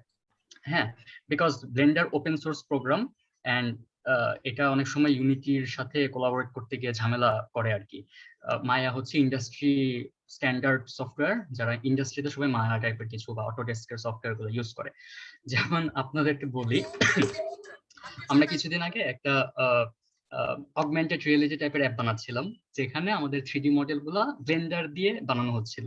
সো এই ব্লেন্ডার থেকে এক্সপোর্ট করে ইউনিটিতে ইম্পোর্ট করতে গিয়ে আমাদের যত প্যারা খাইতে হয়েছে, সেই পুরো প্যারাটা আমরা টোটাল প্রজেক্ট বানাইতে গিয়েও খাই নাই, এরকম অবস্থা সৃষ্টি হয়েছে আমাদের। আমরা পুরো 7 দিন ধরে অ্যানিমেশন ইম্পোর্ট আর এক্সপোর্ট করছি। একবার ইম্পোর্ট করি, এক্সপোর্ট করি, কাজ করে না, আবার করি, আরেকটা ঝামেলা হয়, আবার করি, অ্যানিমেশন প্রবলেম, আবার করি, কি ফ্রেমের প্রবলেম। তো শেষ পর্যায়ে গিয়ে দেখা গেছে যে টোটাল প্রজেক্টটাই আবার নতুন করে বানানো লাগছে। আমাদের আরেকটা প্রবলেম হয়েছিল, এপিআই লেভেলের প্রবলেম হয়েছিল, আমাদের ডেটাবেসের প্রবলেম হয়েছিল। তো দেখা গেছে যে একদম শেষের দিকে এসে 2-3 দিন বা 4 দিনের মধ্যে আমাদেরকে টোটাল প্রজেক্ট আবার নতুন করে করা লাগছে। তো এই তো, আপনি যদি শুরু করতে চান, ব্লেন্ডার আপনার জন্য পারফেক্ট। ব্লেন্ডার ওপেন সোর্স, ব্লেন্ডারের অনেক হিউজ একটা কমিউনিটি আছে, ইউনিটি ফোরামের মতো। আপনি যখন তখন সাপোর্ট পাবেন। মায়াতে আপনি সাপোর্ট একটু কম পাবেন, ওইটার ওরকম অ্যাভেলেবিলিটি নাই, বিকজ এটা পেইড, কিনা লাগে। Blender open source, free. So completely up to you. আপনি যদি শুরু করতে চান, ব্লেন্ডার দিয়ে শুরু করতে পারেন। আপনি যদি পলিশড কোনো গেম বানাতে চান, আপনি পরে মায়াতে সুইচ করতে পারেন, ঠিক আছে? এই হচ্ছে সফটওয়্যার। আপনি অডাসিটি ইউজ করতে পারেন সাউন্ড বানানোর জন্য। আপনি অনেক সময় সাউন্ড পাবেন না আপনার মন মতো।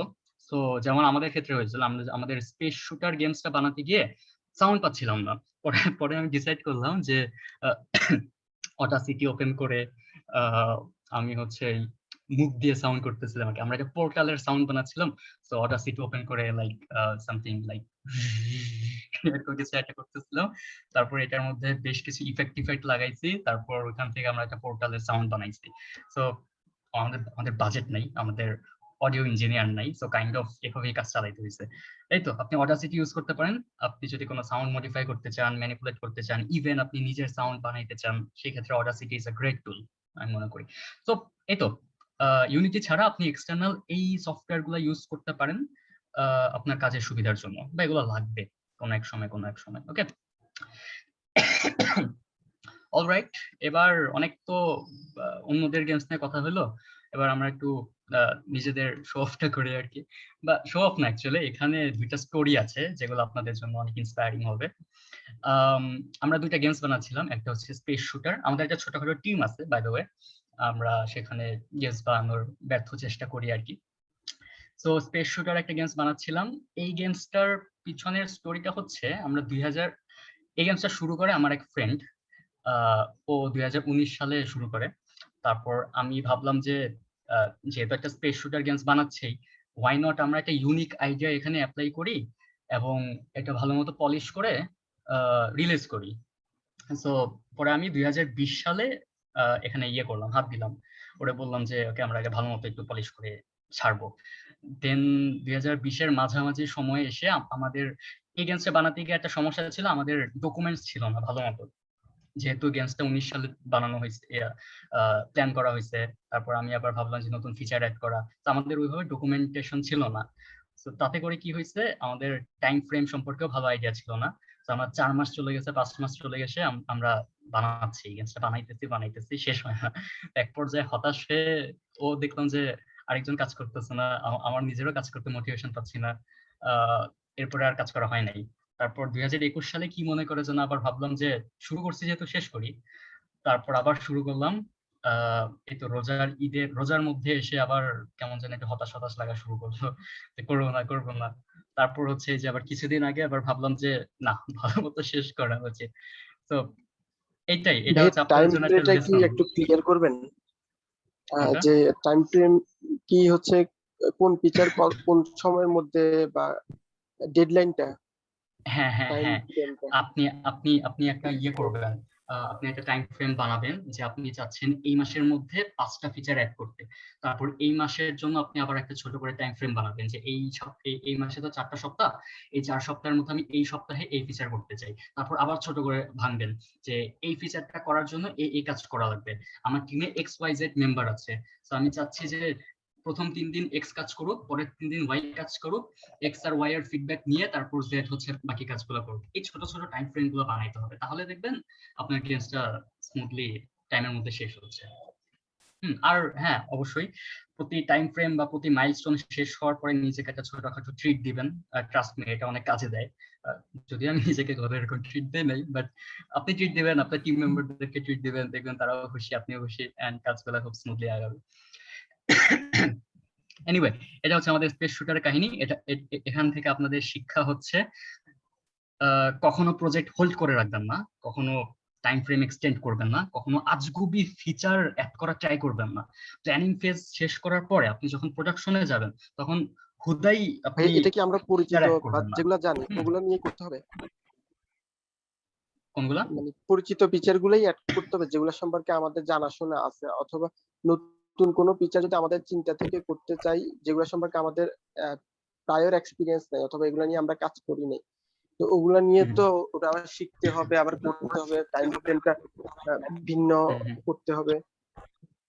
এখন এটা এই ডিপেন্ড করে ব্যাপারে যে আপনি হ্যাঁ এটা ডিপেন্ড করে আপনি কখন গেমসটা বানাচ্ছেন। আপনি যদি খুবই সাধারণ অবস্থায় গেমসটা বানান, একদম নোভিস অবস্থায়, আপনার তেমন এক্সপিরিয়েন্স নাই, তখন আপনি টাইম ফ্রেমটা ওইভাবেই ধরে নেবেন। আপনি জানেন আপনার এই কাজটা করতে লাগবে, আপনাকে অ্যানালাইসিস করতে হবে, আপনার ভাবতে হবে, আপনাকে অ্যাপ্লাই করে দেখতে হবে যে কাজ করে কি করে না।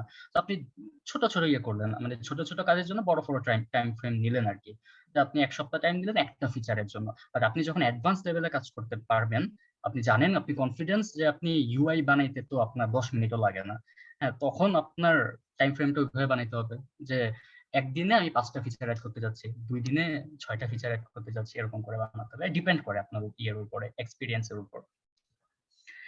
আর যেটা বললেন যে নতুন নতুন ফিচার আসার ব্যাপারটা, নতুন নতুন ফিচার আসা খুবই স্বাভাবিক, ট্রাস্ট মি। এই জিনিসটা আপনাকে যত প্যারা দিবে লাইফে, হ্যাঁ, এটা আপনি পুরো গেম ডেভেলপমেন্ট লাইফ সাইকেলে মনে পাবেন না। আপনার নতুন আইডিয়া আসবেই এবং আসতেই থাকবে। আপনি একটা আইডিয়া ফিচার ইমপ্লিমেন্ট করলেন, তারপর আপনার মাথায় আসলো যে এইটা না, আমার মনে হয় বসটার মধ্যে একটা জেট প্যাক লাগাইলে বেশি সুন্দর লাগতো। না না না, আমার বসটার মধ্যে যদি আমি ড্রাগন টাইপের ফিচার দিতাম যে মুখ দিয়ে আগুন বের করবে, তাহলে বেশি সুন্দর লাগতো। আপনি যখনই এই নতুন নতুন ফিচার গুলো ইমপ্লিমেন্ট করতে যাবেন, দেখবেন আপনি আপনার প্রাইমারি গোল থেকে সাইড ট্র্যাক হয়ে গেছেন, আপনি আপনার স্কোপের মধ্যে নেই আর। তখন দেখবেন যে আপনার টাইম ফ্রেম আর সবকিছু গোলা যাবে আর কি। তাই যা প্ল্যান করার শুরুর দিকে করবেন, নতুন কোনো ফিচার মাথায় আসলে সেগুলো হোল্ড করে রাখবেন, যে এই মাইলস্টোনটা শেষ হোক, তারপর আমরা চিন্তা ভাবনা করে দেখবো, আমরা অডিয়েন্সকে দেখাই, তাদের যদি ভালো লাগে তাদের থেকে ফিডব্যাক নেই, দেন আপনি এভাবে টুইকিং করতে পারেন। বাট কোন একটা মাইলস্টোন চলাকালীন সময় আপনি কখনোই নতুন কোনো ফিচার ইমপ্লিমেন্ট করবেন না। ওকে, এই হচ্ছে আপনাদের জন্য লেসন এই গেমসটা থেকে। এবং আমরা আরেকটা গেমস বানাচ্ছি, সেটার নাম হচ্ছে Mars War. Okay, by the way, Mars War এবং স্পেস শুটার দুইটা গেমসেরই নাম চেঞ্জ হবে। নাম নিয়ে আমরা এখনো ভাবি নাই তেমন ভাবে, বাট এটা আরেকটা বানাচ্ছি। এটা হচ্ছে 2D প্ল্যাটফর্মার গেম, এবং এই গেমটা থেকে আপনাদের একটা ইন্সপায়ারিং স্টোরি আছে। সেটা হচ্ছে আমাদের টিমে সবচেয়ে জুনিয়র যারা, তাদের সাথে আমরা এই গেমসটা বানাচ্ছি। মানে আমাদের টিমে রিসেন্টলি জয়েন করলো বলতে বেশি দিন হয় নাই, 3-4 মাস ধরে তারা গেম ডেভেলপমেন্ট শুরু করছে। ইউনিটি নিয়ে এর আগে তারা কাজ করে নাই। সো এগুলা তাদের বানানো জিনিস। আপনি অবশ্যই ইন্সপায়ার হবেন এখান থেকে। দেখেন ওরা 3-4 মাস আগে গেম ডেভেলপমেন্ট শুরু করছে, এন্ড তারা, আপনি ভিডিওটা দেখেন কত জোস লাগতেছে, আপনি এই যে এই আর্ট স্টাইলটা দেখেন, তারা এই যে ট্যাঙ্ক ভাই অ্যাড করছে, তারা গুলি করার অ্যাবিলিটি অ্যাড করছে। আচ্ছা ভাইয়া, এখানে একটা কথা জিজ্ঞেস করবো আমি। এই অ্যাসেট গুলো আমি পারচেজ করছি, আমি যদি এখন এই অ্যাসেট গুলো ইউজ করি তাহলে কি আমি কোনো প্রবলেম হবে? না না, আপনি পারচেজ করছেন, আপনার লাইসেন্স আছে, আপনি অ্যাড করতে পারেন। গ্রাফিক্স থেকে নিছি, হ্যাঁ হ্যাঁ, এগুলা গ্রাফিক্স থেকে না। ঠিক আছে।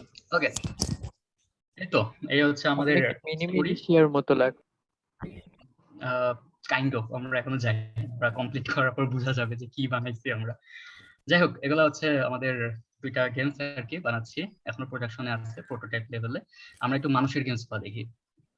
ইউনিটি দিয়ে কিন্তু জোস গেমস বানানো যায়, ঠিক আছে? যারা ভাবেন যে ইউনিটি দিয়ে যে ফ্রি ফায়ার টাইপের গেমস বানাইছে, ইউনিটি দিয়ে পাবজি বানাইছে, আনরিয়েল দিয়ে, এই ইউনিটি ভালো না, ইউনিটির পাইপলাইন খারাপ, এমনটা ভাবার কোনো সুযোগই নেই। বিকজ ইউনিটি দিয়ে আপনি জোস গেমস বানাইতে পারবেন। Ori and the blind forest, এটা হচ্ছে মাইক্রোসফটের মুন স্টুডিওর প্রথম গেমস। 4 বছর ধরে তারা বানাইছে, 2 জন ডেভেলপার ছিল, 4 জন না 6 জন আর্টিস্ট ছিল, এবং একটা সাউন্ড টিম ছিল মাইক্রোসফটের দেওয়া। এই গেমসটা আমার খেলা সবচেয়ে জোস গেমস গুলোর মধ্যে একটা, আপনারা খেলে দেখতে পারেন Ori and the blind forest. বা না খেললেও, সে লেভেলের ভালো। হ্যাঁ, আপনার না খেললেও অ্যাটলিস্ট ট্রেলার দেখতে পারেন, আপনাদের খেলতে মন যাবে এমনিতেই। তারপরে যে ওয়েস্টল্যান্ড 3, এটাও ইউনিটি দিয়ে বানানো। কল অফ ডিউটি মোবাইল, এটার কথা সবাই জানে, এটা ইউনিটি দিয়ে বানানো। অ্যামং আস, এটা তো কিছুদিন আগে বেশ হাইপের মধ্যে ছিল, এটাও আপনাদের ইউনিটি দিয়ে বানানো, ঠিক আছে? সো ইউনিটি দিয়ে, ইউনিটিকে আপনি যেভাবে ইউজ করতে চাবেন আপনি সেভাবে ইউজ করতে পারবেন। কার যেন ব্যাকগ্রাউন্ডে একটু ইয়ে হচ্ছে। ওকে, যেটা বলতেছিলাম, ইউনিটিকে আপনি যেভাবে ইউজ করতে চান, ইউনিটিকে দিয়ে আপনি সেই রকম আউটপুট বের করতে পারবেন। আপনার শুধু জানতে হবে যে কোন জিনিসটা কিভাবে ইউজ করলে কি বের হয়।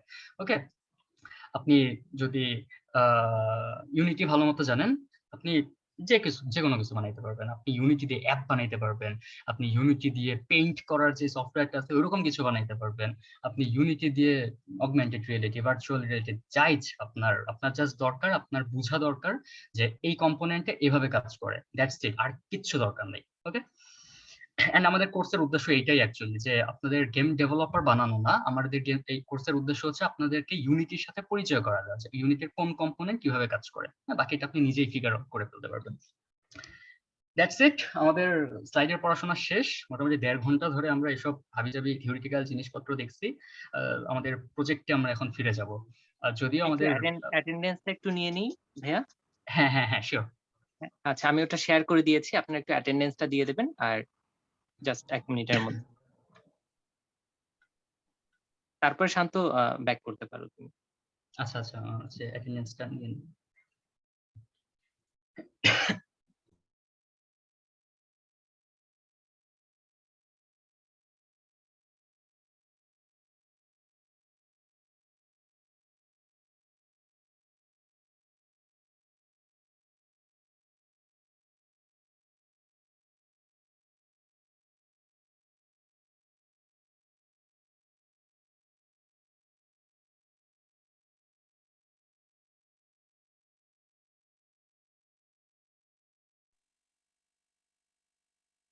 অনেকেরই হয়ে গেছে, আমরা মনে হয় শুরু করতে পারি। শান্ত। আচ্ছা, আমরা তাহলে শুরু করি আমাদের প্রজেক্টটা।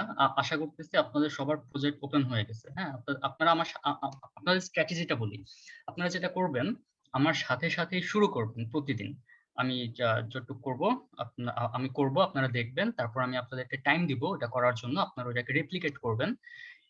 এন্ড কোনো পর্যায়ে গিয়ে যদি আমাদের মনে হয় যে আমাদের সময় শেষ হয়ে যাচ্ছে, আমাদের টপিক কভার করা বাকি ছিল, আপনারা যেটা করতে পারেন, আপনারা তখন থেমে যেতে পারেন, আপনারা তখন দেখে যেতে পারেন, তারপর যখন ভিডিওগুলো দেওয়া হবে তখন আপনারা দেখে দেখে ওটা প্র্যাকটিস করতে পারেন। ওকে, বাট আপনারা শুরু করবেন আমার সাথে সাথেই, এন্ড তারপর দেখা যাক কি হয়।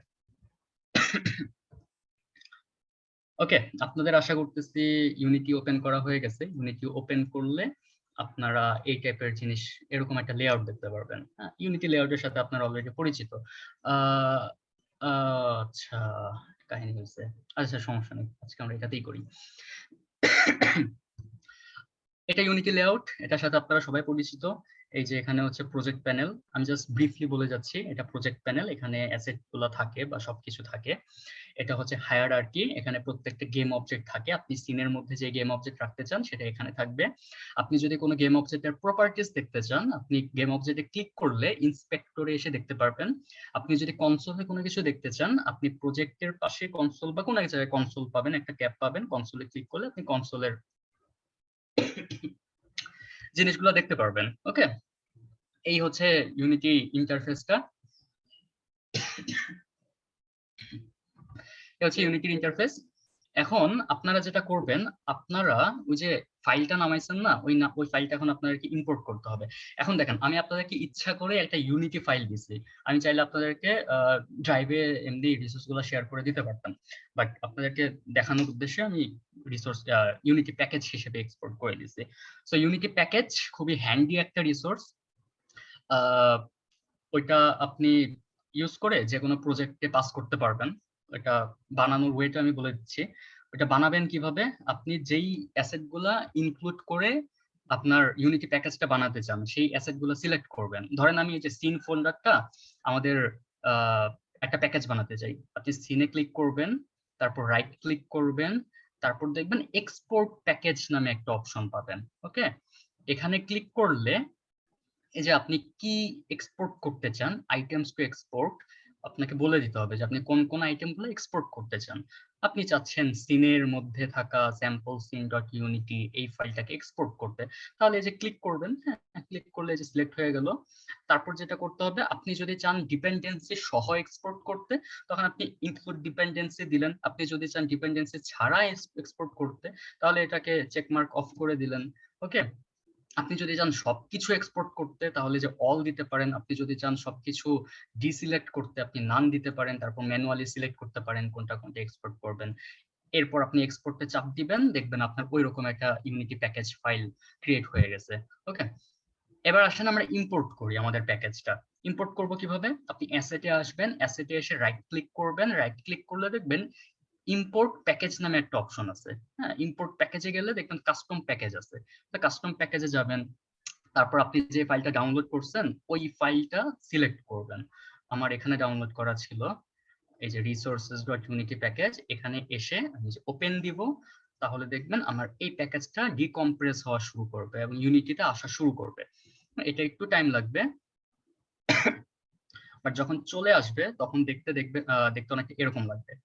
এখানে বলা আছে যে আপনি কোন কোন জিনিসগুলো ইম্পোর্ট করতে চান। একই রকম আপনি এক্সপোর্ট করার সময় যেরকম অপশন ছিল, ইম্পোর্ট করার সময় একই টাইপের অপশন।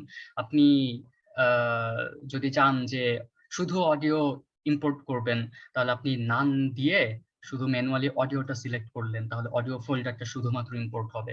ওকে, আমরা যেহেতু সবকিছু ইম্পোর্ট করতে চাচ্ছি, তাহলে যে অলে ক্লিক করব, তাহলে সবগুলো সিলেক্ট হয়ে যাবে, দেন ইম্পোর্টে চাপ দিব। একটু টাইম লাগবে মনে হয়, বাট আপনারা এটা করেন, আপনারা প্যাকেজগুলো ইম্পোর্ট করেন। আর ইম্পোর্ট হয়ে গেলে কাইন্ডলি একটু জানায়।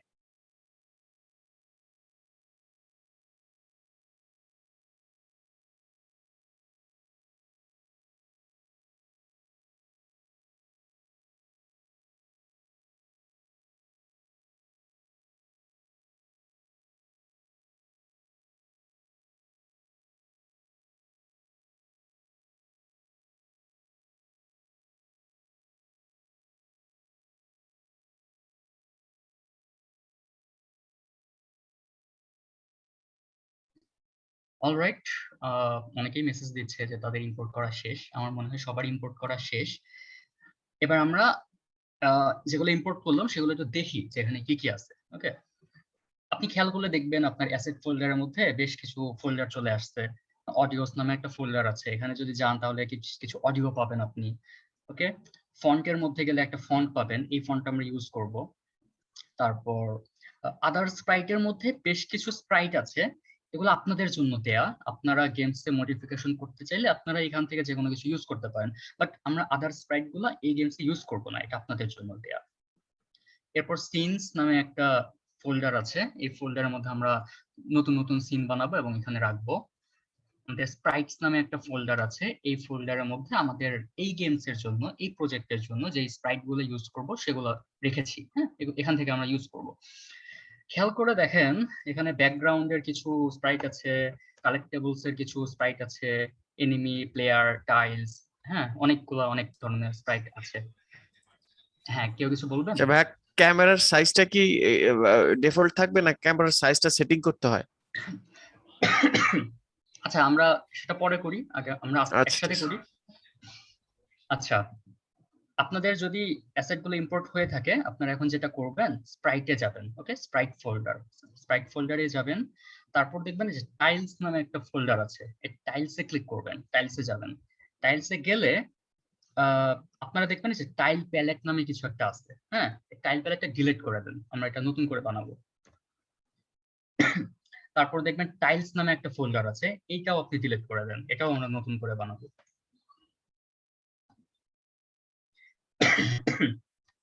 ওকে, তাহলে যে স্প্রাইটের মধ্যে টাইল ফোল্ডারের মধ্যে টাইল শিট নামে একটা ফোল্ডার আছে, এখানের মধ্যে একটা ইমেজ আছে, আর কিছু নাই আমাদের। ওকে, আপনারা কি সবাই এটা পাইছেন, টাইল শিটটা? হ্যালো, কাইন্ডলি জানাবেন। জি ভাই, পাইছি। ওকে, আপনি যদি টাইলস এই শিটটাকে ডাবল ক্লিক করেন তাহলে দেখবেন টাইল শিটটা ওপেন হয়েছে কোনো একটা ফটো এডিটরের মধ্যে, ফটো ভিউয়ারের মধ্যে। হ্যাঁ, ছবিটা দেখতে এরকম।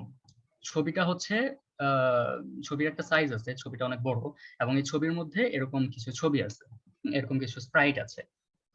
এগুলা এগুলা এগুলা হচ্ছে এগুলো হচ্ছে স্প্রাইট। হ্যাঁ, এখন আপনাদেরকে যেটা নতুন একটা ইনফরমেশন বুঝতে হবে, সেটা হচ্ছে আমরা ইউনিটিতে স্প্রাইট ইউজ করছিলাম না একটা সিঙ্গেল ইমেজ, যেমন গত মডিউলে একটা কি ছিল, প্লেয়ার ছিল,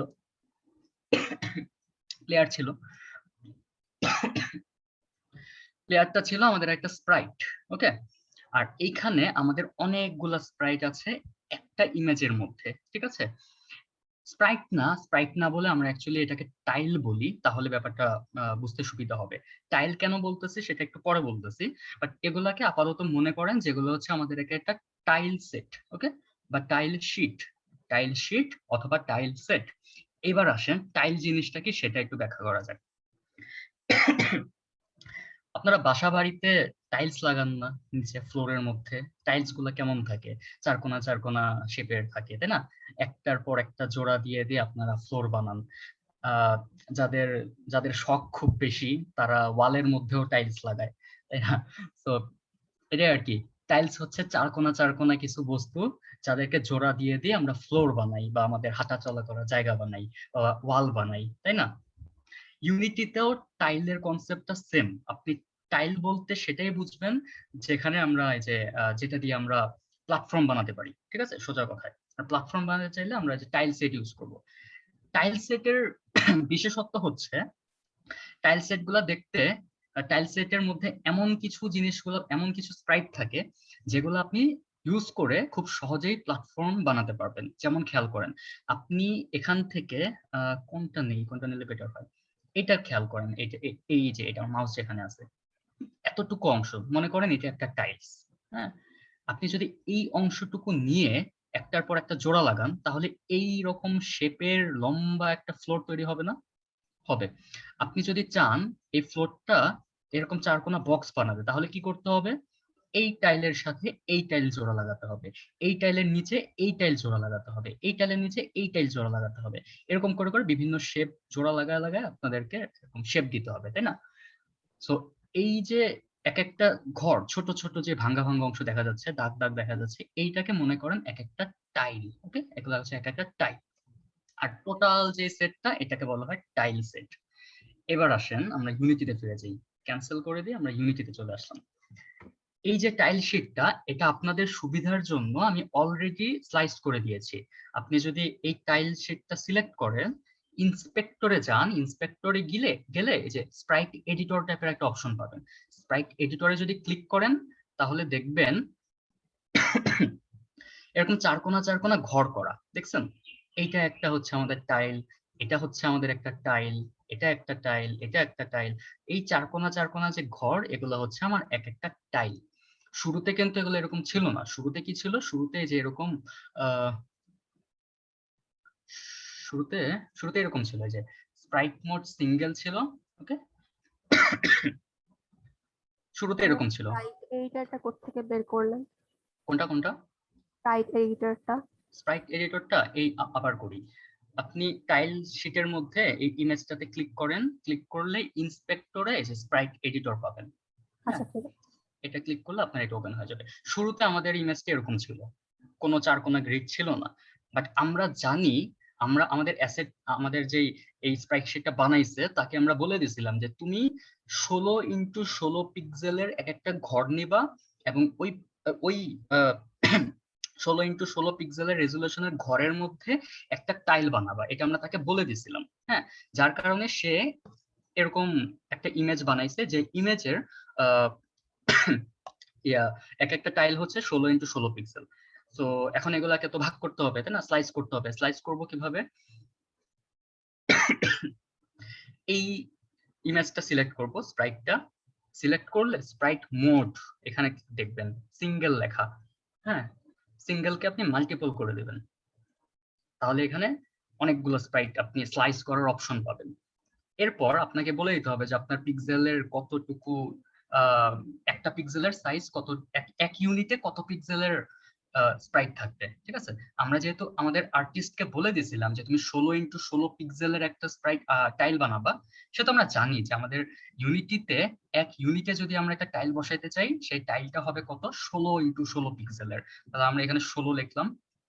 16 লেখার পরে আমরা যদি নিচে এসে অ্যাপ্লাই বাটনে ক্লিক করি তাহলে দেখবেন আপনার স্প্রাইটটা মাল্টিপল স্প্রাইট হয়ে গেছে। কিভাবে চেক করবেন? আপনি স্প্রাইট এডিটরে যাবেন, স্প্রাইট এডিটরে গেলে দেখবেন এরকম ঘর ঘর হয়ে গেছে। ঘর ঘর যদি এরকম নাও হয় তাহলে আপনি যেটা করতে পারেন, এই যে স্লাইস অপশন পাবেন একটা স্প্রাইট এডিটরের মধ্যে, স্লাইস অপশনে গিয়ে আপনি স্লাইস করতে পারেন। সো আমরা জানি যেহেতু যে আমাদের ইমেজগুলো 16x16 স্লাইস করা লাগবে, সেহেতু আমরা যেটা করতে পারি যে গ্রিড বাইল সেল সাইজ দিয়ে এখানে দিয়ে করতে পারি, বাট আপাতত আমরা কিছু করব না। কেন করব না? বিকজ এগুলো আমি অলরেডি আপনাদেরকে স্লাইস করে দিয়েছি, তাই না? সো এগুলা নিয়ে আমরা আর ইয়ে করব না, কি বলে, ম্যানিপুলেশন করব না। এটা যেমন আছে তেমনই থাকুক। এটার মধ্যে স্প্রাইট মোড মাল্টিপল থাকলো, পিক্সেল পার ইউনিট 16 থাকলো, এবং স্প্রাইট এডিটরে যদি আপনি ঢুকেন তাহলে দেখেন এরকম 4 কোণা ঘর করা আছে। এতটুকু পর্যন্ত আপনাদের সাথে মিলছে কিনা এটা কাইন্ডলি আমাকে জানান, তারপর আমরা শুরু করি সামনের দিকে।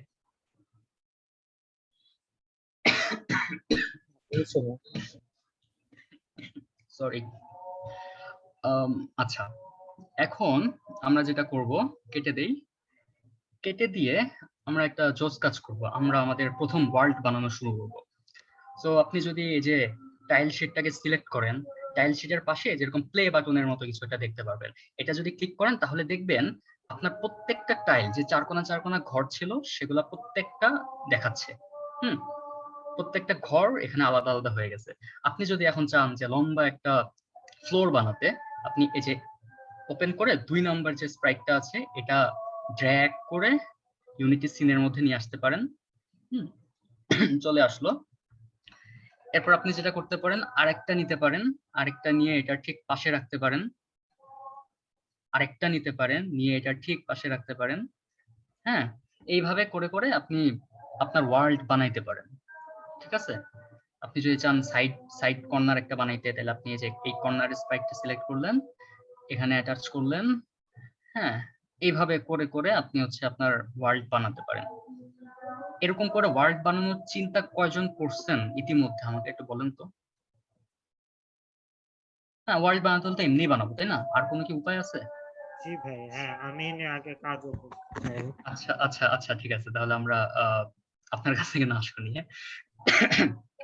বাকিরা কেউ বলতে পারবেন? মানে বাকিরা যত এই যে মডিউল 1 এ যতটুকু শিখছেন যে স্প্রাইট গুলা এভাবে নিয়ে নিয়ে আমরা একটা ওয়ার্ল্ড বানাই, তাই না? ব্যাকগ্রাউন্ড এভাবে নিয়ে যাই, প্লেয়ার কি টেনে নিয়ে যাই, তারপর আমাদের প্লেয়ারটা চলে আসে। আমরা যদি এখন ওয়ার্ল্ড বানাতে চাই তাহলে তো এইভাবেই করা উচিত, তাই না? যে স্প্রাইট গুলাকে টেনে টেনে নিয়ে নিয়ে সাজাইতে হবে। এটাই আপনাদের মাথায় আসা উচিত, এবং এটা আমার নিজের মাথাতেও এরকম আসছিল আমি যখন শুরু করি। বাট ইউনিটির বিল্ট ইন একটা জোস টাইল ম্যাপ সিস্টেম আছে, যেটা দিয়ে আপনি খুব সহজেই আপনার পছন্দের ওয়ার্ল্ড বানাতে পারবেন। ওকে, আমরা এখন সেটা দেখবো। বাট সেখানে যাওয়ার আগে আপনাদেরকে টাইল ম্যাপের কনসেপ্টটা একটু বুঝতে হবে। আমরা এক কাজ করি যে হায়ারার্কি থেকে সবগুলা টাইল ডিলিট করে দিই, যেগুলো টেনে নিয়ে নিছিলাম আর কি, মেইন ক্যামেরা ছাড়া যা আছে সবকিছু ডিলিট করে দিই। আমাদের হায়ারার্কিটা বা আমাদের যে সিন ট্যাব এটা একদম ফ্রেশ। ওকে, এখন আসেন আমরা টাইল ম্যাপের কনসেপ্টটা বুঝি।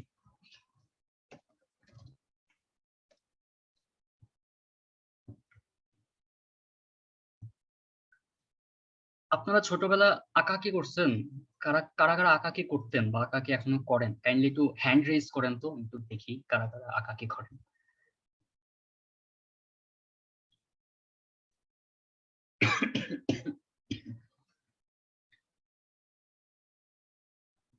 আচ্ছা, মোটামুটি অনেকজন হাত তুলছেন, 9 জন 10 জন। আমি নিজেও ছোটবেলা আঁকাকি করতাম, এখন করি না, এখনো অনেকেই করে। যাই হোক, যারা আঁকাকি করে সরি, যারা আঁকাআঁকি করে খাতা কলমের মধ্যে বা প্রফেশনাল আঁকাআঁকিস্ট যারা, তারা কি করে? তাদের আঁকাআঁকির জন্য কয়টা জিনিস দরকার? অনেক অনেক কিছু দরকার, বাট মেজর কয়টা জিনিস দরকার? মেজর কিন্তু 2টা জিনিস দরকার। একটা কি দরকার? একটা হচ্ছে আপনার ক্যানভাস দরকার, তাই না? যেখানে হচ্ছে আপনার আঁকাআঁকিতে খুবই বাজে এটা মনে করেন আপনার ক্যানভাস। ওকে, এখানে আপনি আঁকাআঁকি করবেন, এখানে যে আপনি আঁকলেন কিছু একটা, ঠিক আছে? এটা আপনার কাগজ, ক্যানভাস। আর আঁকাআঁকি করার জন্য আপনার কি দরকার? আঁকাআঁকি করার জন্য আপনার ব্রাশ দরকার, তাই না? আপনার ইয়ে দরকার, কি বলে, রং দরকার, আপনার পানি দরকার। সো এই যে রং রাখার জন্য, পানি রাখার জন্য আপনারা এরকম একটা জিনিস ইউজ করেন না? প্যালেট ইউজ করেন না? হ্যাঁ, কালার রাখার জন্য কালার প্যালেট ইউজ করেন, বা এখানে আপনারা চাইলে যে ব্রাশ রাখার জায়গা থাকে, এখানে আপনার ব্রাশ রাখতে পারেন, রং রাখতে পারেন, তাই না? তারপর এখানে পানি রাখার একটা বড় জায়গা থাকে, আপনি ব্রাশ দিয়ে পানিতে ডিজলভ করে রং নিয়ে তারপর এখানে আঁকাআঁকি করেন, তাই না?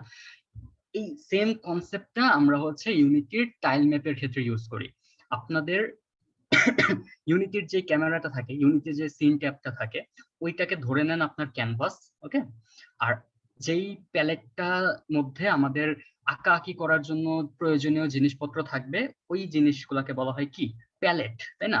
প্যালেট, প্যালেট বানান ভুলে গেছি, বাট মোটামুটি এরকম হয়তো বা একটা প্যালেট থাকে। আপনি যদি প্যালেটে রং রাখেন, এই প্যালেটটাকে বলা হয় কালার প্যালেট। আপনি যদি ব্রাশ রাখেন, বলা হয় ব্রাশ প্যালেট, তাই না? আপনি প্যালেটের মধ্যে যা রাখবেন এটা আপনার সেই টাইপের প্যালেট হয়ে যাবে। এখন আমরা ইউনিটিতে একটু বলেন তো, আমরা এতক্ষণ কি নিয়ে কাজ করছি বা কি নিয়ে কথা বলছি?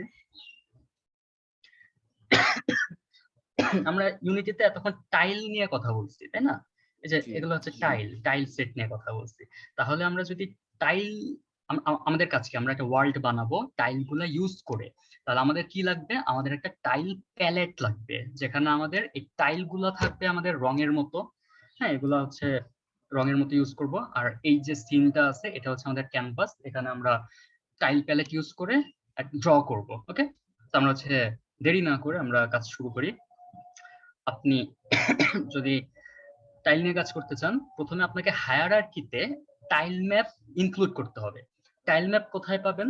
হায়ারার্কিতে এসে রাইট ক্লিক করবেন, রাইট ক্লিক করার পর যে 2D অবজেক্ট, হ্যাঁ 2D অবজেক্টের মধ্যে দেখবেন টাইল ম্যাপ নামে একটা অপশন আছে। আপনি এই টাইল ম্যাপটা ক্লিক করবেন। টাইল ম্যাপ যখনই ক্লিক করবেন তখন দেখবেন যে গ্রিড একটা তৈরি হয়েছে। হ্যাঁ, আমি যদি এই যে সিন ভিউটা জুম আউট করি তাহলে ভালো বোঝা যাবে। দেখেন একটা গ্রিড তৈরি হয়েছে, তাই না? দেখা যাচ্ছে না? চারকোনা চারকোনা চারকোনা চারকোনা গ্রিড তৈরি হয়েছে। গ্রিডটাকে ক্লিক করে আপনি যদি ইন্সপেক্টরে আসেন, ইন্সপেক্টরে আসলে যে সেল সাইজ আপনি বাড়াতে পারবেন, কমাতে পারবেন। আমরা চাচ্ছি যে গ্রিড গুলো একটু বড় বড় হোক, তাহলে এক্স এর সাইজ বাড়ায় দিলাম, ওয়াই এর সাইজ বাড়ায় দিলাম। এখন দেখেন গ্রিড গুলো কিন্তু আগে থেকে অনেক বড় বড় হয়ে গেছে, তাই না? এখানে আপনি গ্রিড গুলা বড় ছোট করতে পারবেন। আপাতত আমরা কিছু করব না, আপাতত আমরা 1 1 ছিল সেরকমই রেখে দেই। সো এক্স এ 1, ওয়াই তে 1, এটা হচ্ছে আমাদের গ্রিড। ঠিক আছে, আপনারা সবাই গ্রিড ওপেন করছেন? আশা করতেছি করে ফেলছেন। সো আপনি যদি গ্রিডে যান, গ্রিডটা একটু এক্সপ্যান্ড করেন, গ্রিডের ভিতরে দেখেন একটা টাইল ম্যাপ নামে একটা গেম অবজেক্ট আছে। ওকে, এইটা হচ্ছে আমাদের জায়গা, এটা হচ্ছে আমাদের ক্যানভাস যেখানে আমরা ড্র করব। ওকে, আমরা একটা নাম দিই, আমরা একটা নাম দিই প্ল্যাটফর্ম। আমরা প্ল্যাটফর্ম বানাতে চাচ্ছি, বা আমরা এটা নাম দিই, কি নাম দিব? ওয়ার্ল্ড। ওকে, এটা আমাদের ওয়ার্ল্ড, আমরা এটা নাম দিলাম ওয়ার্ল্ড। আমাদের ক্যানভাসের নাম হচ্ছে ওয়ার্ল্ড। এখন বলেন তো আমাদের কি লাগবে? আমাদের ক্যানভাস আছে, আমাদের এখন কি লাগবে? টাইল প্যালেট লাগবে, তাই তো? প্যালেটটা লাগবে। প্যালেটটা কই পাবো? প্যালেটটা তো খুঁজে পাওয়া যাচ্ছে না। এটাকে আনার জন্য যেটা করতে হবে, উইন্ডোতে যেতে হবে। হ্যাঁ, উইন্ডোতে যাবেন। উইন্ডোতে গেলে আপনি কই জানি থাকে এটা, বারবার ভুলে যাই,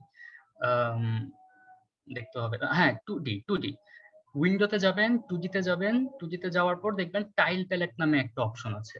ওকে, এটা ক্লিক করবেন, আপনার টাইল প্যালেট চলে আসবে। এইটা হচ্ছে আপনাদের টাইল প্যালেট। আমরা দেখার সুবিধার জন্য কাজ করি, টাইল প্যালেটটাকে ইন্সপেক্টরের পাশে সেট করে রাখি। হ্যাঁ, তাহলে এটা নড়াচড়া করবে না। তো আমরা এটাকে ধরে ড্র্যাগ করে এইখানে রাখি। এই যে এরকম অবস্থা যখন থাকবে তখন বুঝে গেছি যে আমাদের ছেড়ে দিলে এখন এটা এখানেই থাকবে। ছেড়ে দেই, চলে আসলো। আচ্ছা, আমরা কাজ করি, এটাকে ইন্সপেক্টরের পাশে রাখি, তাহলে ভালো হবে। ইন্সপেক্টরের পাশে রাখি। ওকে, এখন একটু লম্বা জায়গা দেখা যাচ্ছে, বোঝা যাচ্ছে ঠিকঠাক মতো, তাই না? ভাইয়া, আমার না গ্রিডটা হয়নি, আরেকবার দেখাবেন? আচ্ছা, শিওর। আমি গ্রিডটা কেটে দিই, আবার দেখেন।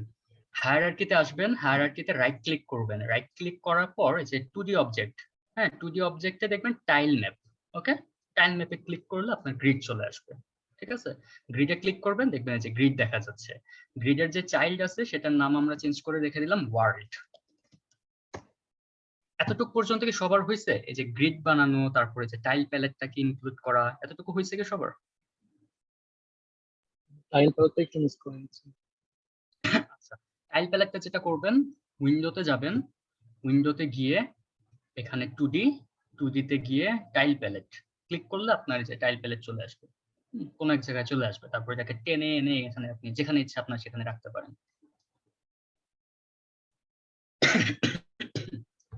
আচ্ছা, আশা করতেছি সবার হয়ে গেছে। আমাদের টাইম প্রায় শেষের দিকে, 4:50 বাজে। আমরা আজকে বেশি দূর যাব না, বাট আমরা ছোটখাটো একটা টাইল কিভাবে ড্র করতে হয় সেটা আপনাদের দেখায় দিই। দেখেন আপনি টাইল প্যালেটে যখন আসবেন তখন আপনার টাইল প্যালেটের যে উইন্ডোটা এটা ফাঁকা, এখানে কিছু নাই। আপনি এখানে দেখবেন আপনাকে বলতেছে যে তুমি একটা নতুন টাইল প্যালেট ক্রিয়েট করো, ঠিক আছে, create a new tile palette in the drop down above. হ্যাঁ, সো আচ্ছা আমার এখানে আচ্ছা হ্যাঁ ঠিক আছে। আপনি যেটা করবেন এই যে ক্রিয়েট নিউ প্যালেট এই অপশনটা পাবেন, এখানে ক্লিক করবেন। ক্লিক করলে আপনি দেখবেন এখানে আপনাকে বলতেছে আপনি আপনার প্যালেটের একটা নাম দেন। আমরা কাজ করে এটাকে যেমন আছে তেমনই রাখি। নিউ প্যালেট থাকলো, আমরা এটাকে ম্যানিপুলেট করলাম না, এটা যেমন আছে তেমনই থাকলো। ক্রিয়েট অপশনে গিয়ে ক্রিয়েটে চাপ দিই। এখন ইউনিটি আমাকে বলতেছে, জিজ্ঞেস করতেছে যে তুমি এই যে টাইল প্যালেটটা বানাচ্ছ, এই টাইল প্যালেটটা তুমি কোথায় রাখতে চাও? আমি তাকে বললাম আমি টাইল প্যালেটটা রাখতে চাই আমার স্প্রাইটের মধ্যে যে টাইলস নামক ফোল্ডারটা ছিল এইখানে আমি রাখতে চাই। ওকে, এখানে আমি রাখতে চাই। তো আমি সিলেক্ট করে দেই, ফোল্ডার সিলেক্ট করে দেই। তাহলে দেখেন আমাদের নতুন যে প্যালেটটা ছিল যে ওটা ক্রিয়েট হয়ে গেছে। আপনি যদি আরেকটা প্যালেট ক্রিয়েট করতে চান আপনি আবার এই যে ক্রিয়েট নিউ প্যালেটে যাবেন, আরেকটা নতুন প্যালেট এভাবে বানাইতে পারবেন। হ্যাঁ, এখন এই যে প্যালেটটা ক্রিয়েট করলাম সেটা কই, সেটা তো জানতে হবে, দেখতে হবে, তাই না?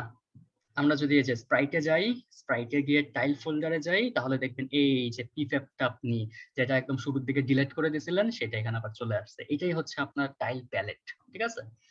তো আমরা কাজ করি, টাইল শীটে চলে যাই। এখন আপনি দেখেন টাইল প্যালেটের মধ্যে আপনি নতুন টাইল প্যালেট বানাইছেন কিন্তু স্টিল এই জায়গাটা ফাঁকা, এখানে কোনো রং নাই, তাই না? আপনি যে ড্র করবেন কোনো রং নাই, কোনো কিছু নাই। এখানে রংগুলো আনতে হবে। এখানে আমাদের এখানে রং কি, রং মানে হচ্ছে টাইল গুলা, যেহেতু এটা একটা টাইল প্যালেট এখানে টাইল থাকবে, সেখানে টাইল গুলা রাখতে হবে। দেখেন এখানে বলতেছে যে ড্র্যাগ টাইল বা স্প্রাইট অর অ্যাসেটস হিয়ার। হ্যাঁ, আপনি এখানে টাইল গুলোকে ড্র্যাগ এন্ড ড্রপ করলে আপনার টাইল চলে আসবে, সবচেয়ে ইজি জিনিস। আপনি এই যে টাইল স্লাইস, এই যে টাইল শীট ছিল যেটা, এটা ক্লিক করে ধরে এনে টেনে টাইল প্যালেটের মধ্যে এখানে ছেড়ে দেন, ঠিক আছে? তারপর ইউনিটি আপনাকে আবার জিজ্ঞাসা করবে যে তুমি এটা কোথায় সেভ করতে চাচ্ছ, কোথায় সেভ করবা তুমি। আপনি টাইল ফোল্ডারে যাবেন, টাইল ফোল্ডারে গিয়ে আমরা একটা কাজ করি, আমরা এটাকে নতুন একটা ফোল্ডারে রাখি, তাহলে একটু অর্গানাইজড থাকবে, ঠিক আছে? আমরা এখানে একটা নতুন ফোল্ডার ক্রিয়েট করি, রাইট ক্লিক করে নিউতে যাব, নিউতে গিয়ে ফোল্ডারে যাব, এটার নাম দিলাম আমরা টাইলস। ওকে, টাইলস। এবার টাইলসে ক্লিক করব, সিলেক্ট করব, আমাদের টাইল গুলা ওই ফোল্ডারে অ্যাসেট ক্রিয়েট হইতে থাকবে, ঠিক আছে? আপনারা এটা করেন এবং আপনাদের টাইল গুলা কিরকম জেনারেট করেন।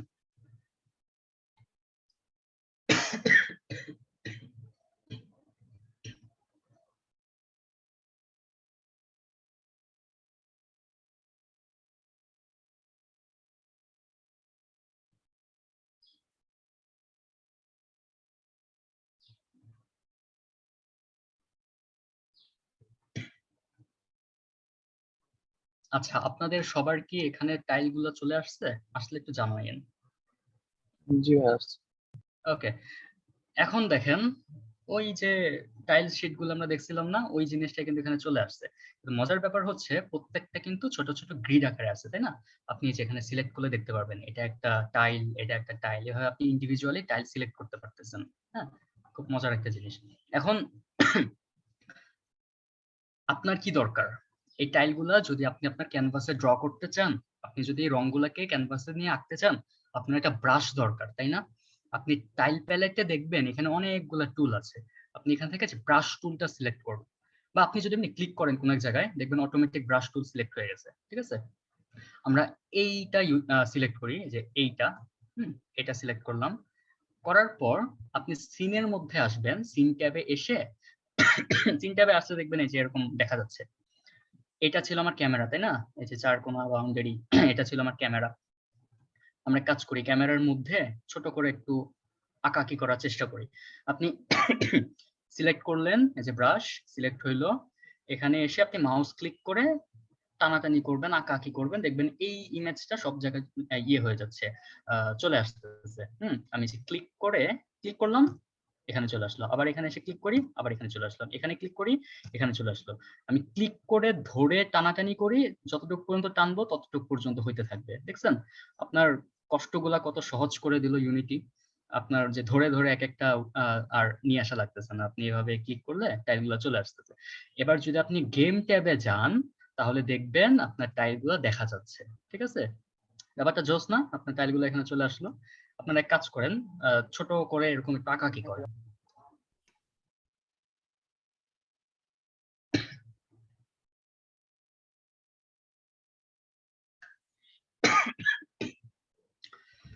ওকে, এই হচ্ছে আমাদের টাইল প্যালেট, এই হচ্ছে আমাদের টাইল ম্যাপ, এই হচ্ছে আমাদের টাইলগুলা, আর এই হচ্ছে আমাদের টাইলগুলো আমরা সিনের মধ্যে নিয়ে আসলাম, আঁকাআঁকি করলাম। ঠিক আছে, এতটুকু পর্যন্ত কারো কোনো বুঝতে প্রবলেম আছে কি?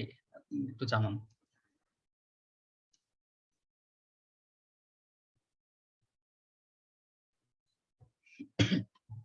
আচ্ছা, আমার মনে হয় আর কারো কোনো প্রবলেম নাই, এতটুকু আপনারা সবাই বুঝতে পারছেন।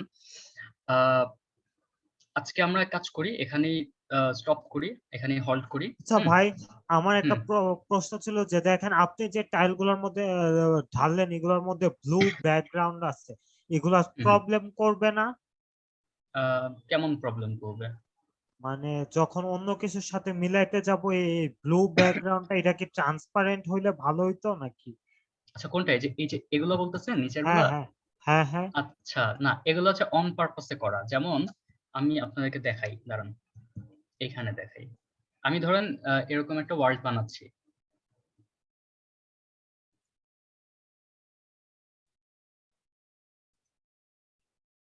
ঠিক আছে, এটা ধরেন আমার ওয়ার্ল্ড। এখন আমি চাচ্ছি আমার ক্যামেরার মধ্যে এতটুকু অংশ দেখাইতে। ঠিক আছে, এতে করে কি হবে, আমরা প্লেয়ারকে ফিল দিতে পারবো যে প্লেয়ার তুমি যেখানে দাঁড়ায় আছো সেটা হচ্ছে ফ্লোর, এবং তোমার নিচে যে কালো অংশগুলো দেখা যাচ্ছে এটা হচ্ছে মাটি। ঠিক আছে, এটা অন ও পারপাসে আচ্ছা। করা, এগুলো মাটির মতো ফিল দেওয়ার জন্য করা হচ্ছে। আচ্ছা, আমরা হচ্ছে আজকে সেশনটা এখানেই স্টপ করি। আপনারা আপনারা যেটা করবেন, আপনাদের কাজ হচ্ছে আপনারা সুন্দর সুন্দর, আপনাদের দুইটা অ্যাসাইনমেন্ট থাকলো, আপনারা সুন্দর সুন্দর দুইটা ওয়ার্ল্ড বানাবেন। ঠিক আছে, জোস জোস দুইটা ওয়ার্ল্ড বানাবেন। কেমন ওয়ার্ল্ড বানাবেন এটা কমপ্লিটলি আপনার উপর ডিপেন্ড করে, আপনি কেমন টাইপের ওয়ার্ল্ড বানাতে চাচ্ছেন। কিন্তু আপনি যদি খেয়াল করেন আমাদের গেমের যে কনসেপ্টটা ছিল হয়ে গেল।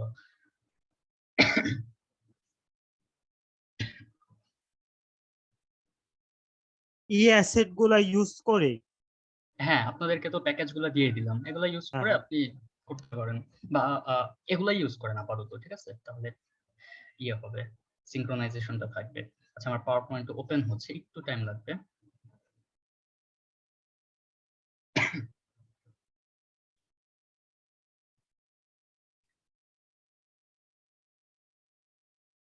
ওকে, দেখেন আমাদের যে গেমসটা ছিল,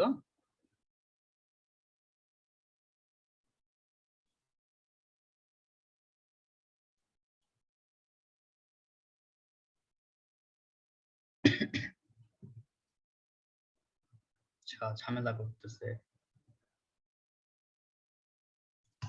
আচ্ছা, বাদেন।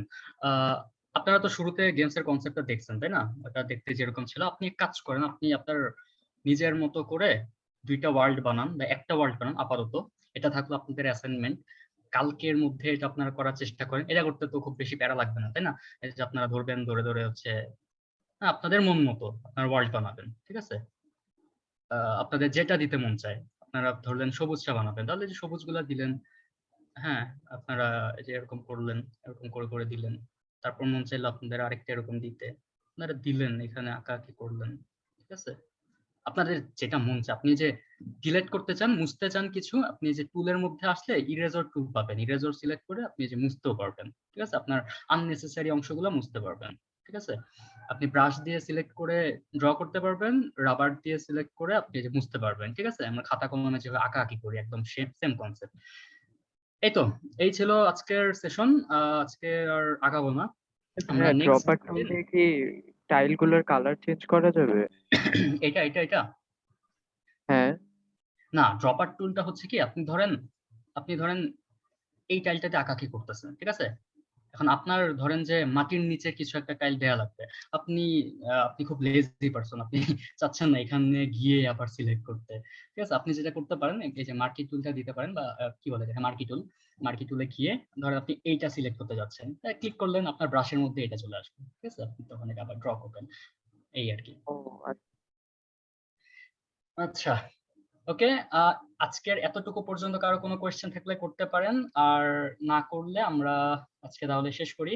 আমরা আগামীকালকে আবার বসি। স্ক্রিন শেয়ারটা অফ করে দিই। ভাইয়া মাইলস্টোন সেট করার ব্যাপারে কোনো টিপস থাকলে যদি। কোনটা কোনটা? মাইলস্টোন milestone সেট set করার, যে আমরা অ্যাকচুয়ালি মোটিভেটেড কিভাবে হব বা এই টাইপ চেক কিভাবে রাখবো।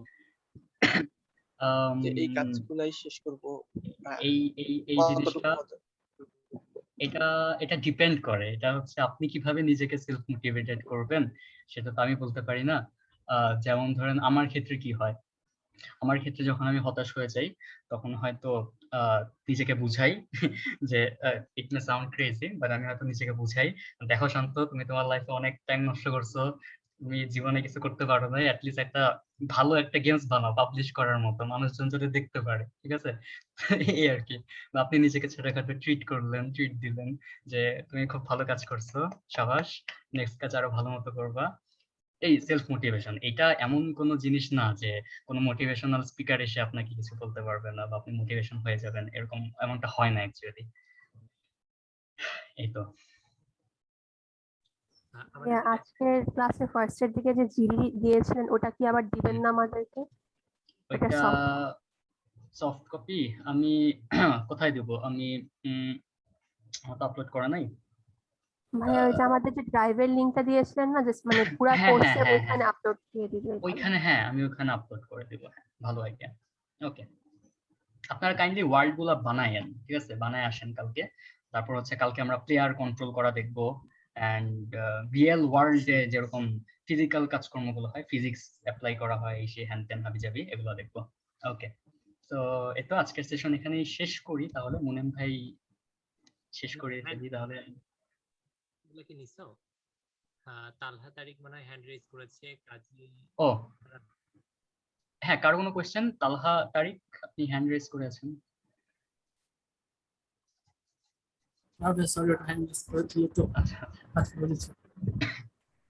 ওকে, কোনো প্রশ্ন নেই। আর থ্যাংক ইউ সবাইকে। আমরা একটু অন পারপাস রেকর্ড গুলো দেব না, কারণ রেকর্ড দিয়ে দেখি ক্লাসে কেউ সময় মতো আসে না, তো এই জন্য রেকর্ড দেব না। ভাইয়া আজকে প্রচুর বৃষ্টিও ছিল, তারপর ইলেকট্রিক ছিল না, প্রথমে ভাইয়া, ঘন্টা লাগতো। ভাইয়া আমরা যারা হচ্ছে একদম শুরু থেকে ছিলাম, আমি হচ্ছে 50-এ জয়েন দিয়ে বসেছিলাম, একদম শেষ পর্যন্ত থাকতাম, কিন্তু হচ্ছে লাস্টের 15 মিনিট আমার হচ্ছে ইউনিটি কাজ করতেছে না, এই কারণে করতে পারি নাই আর কি ভাইয়ার সাথে। তো আমি হচ্ছে আজকে রাতে তাদের কাজ করবো কিভাবে যদি রেকর্ড না পাই? ঠিক বা বলছেন। আমার মতো আর কেউ যারা থাকে, যারা ফুল টাইম ছিল তারা। আমরা তাহলে আজকের অ্যাটেন্ডেন্স ফর্মটা যারা পূরণ করেছেন আমরা তাদেরকে ইমেল করব। জি ভাই, তাহলে হবে। হ্যাঁ, সেটা করলেও ভালো হয়। সবচেয়ে বড় বিষয় হচ্ছে কি, যারা নতুন তাদের জন্য রেকর্ডটা দরকার, কেননা তাদের অনেক জিনিস সেইভাবে বুঝে তাৎক্ষণিকভাবে বোঝা পসিবল না। করেছেন, আজকে ক্লাসে ছিলেন, আপনাদের লজিকটা একদম রাইট। আপনারা যারা ক্লাসে ছিলেন এবং অ্যাটেন্ডেন্স ফর্ম পূরণ করেছেন আমরা তাদেরকে ইমেলের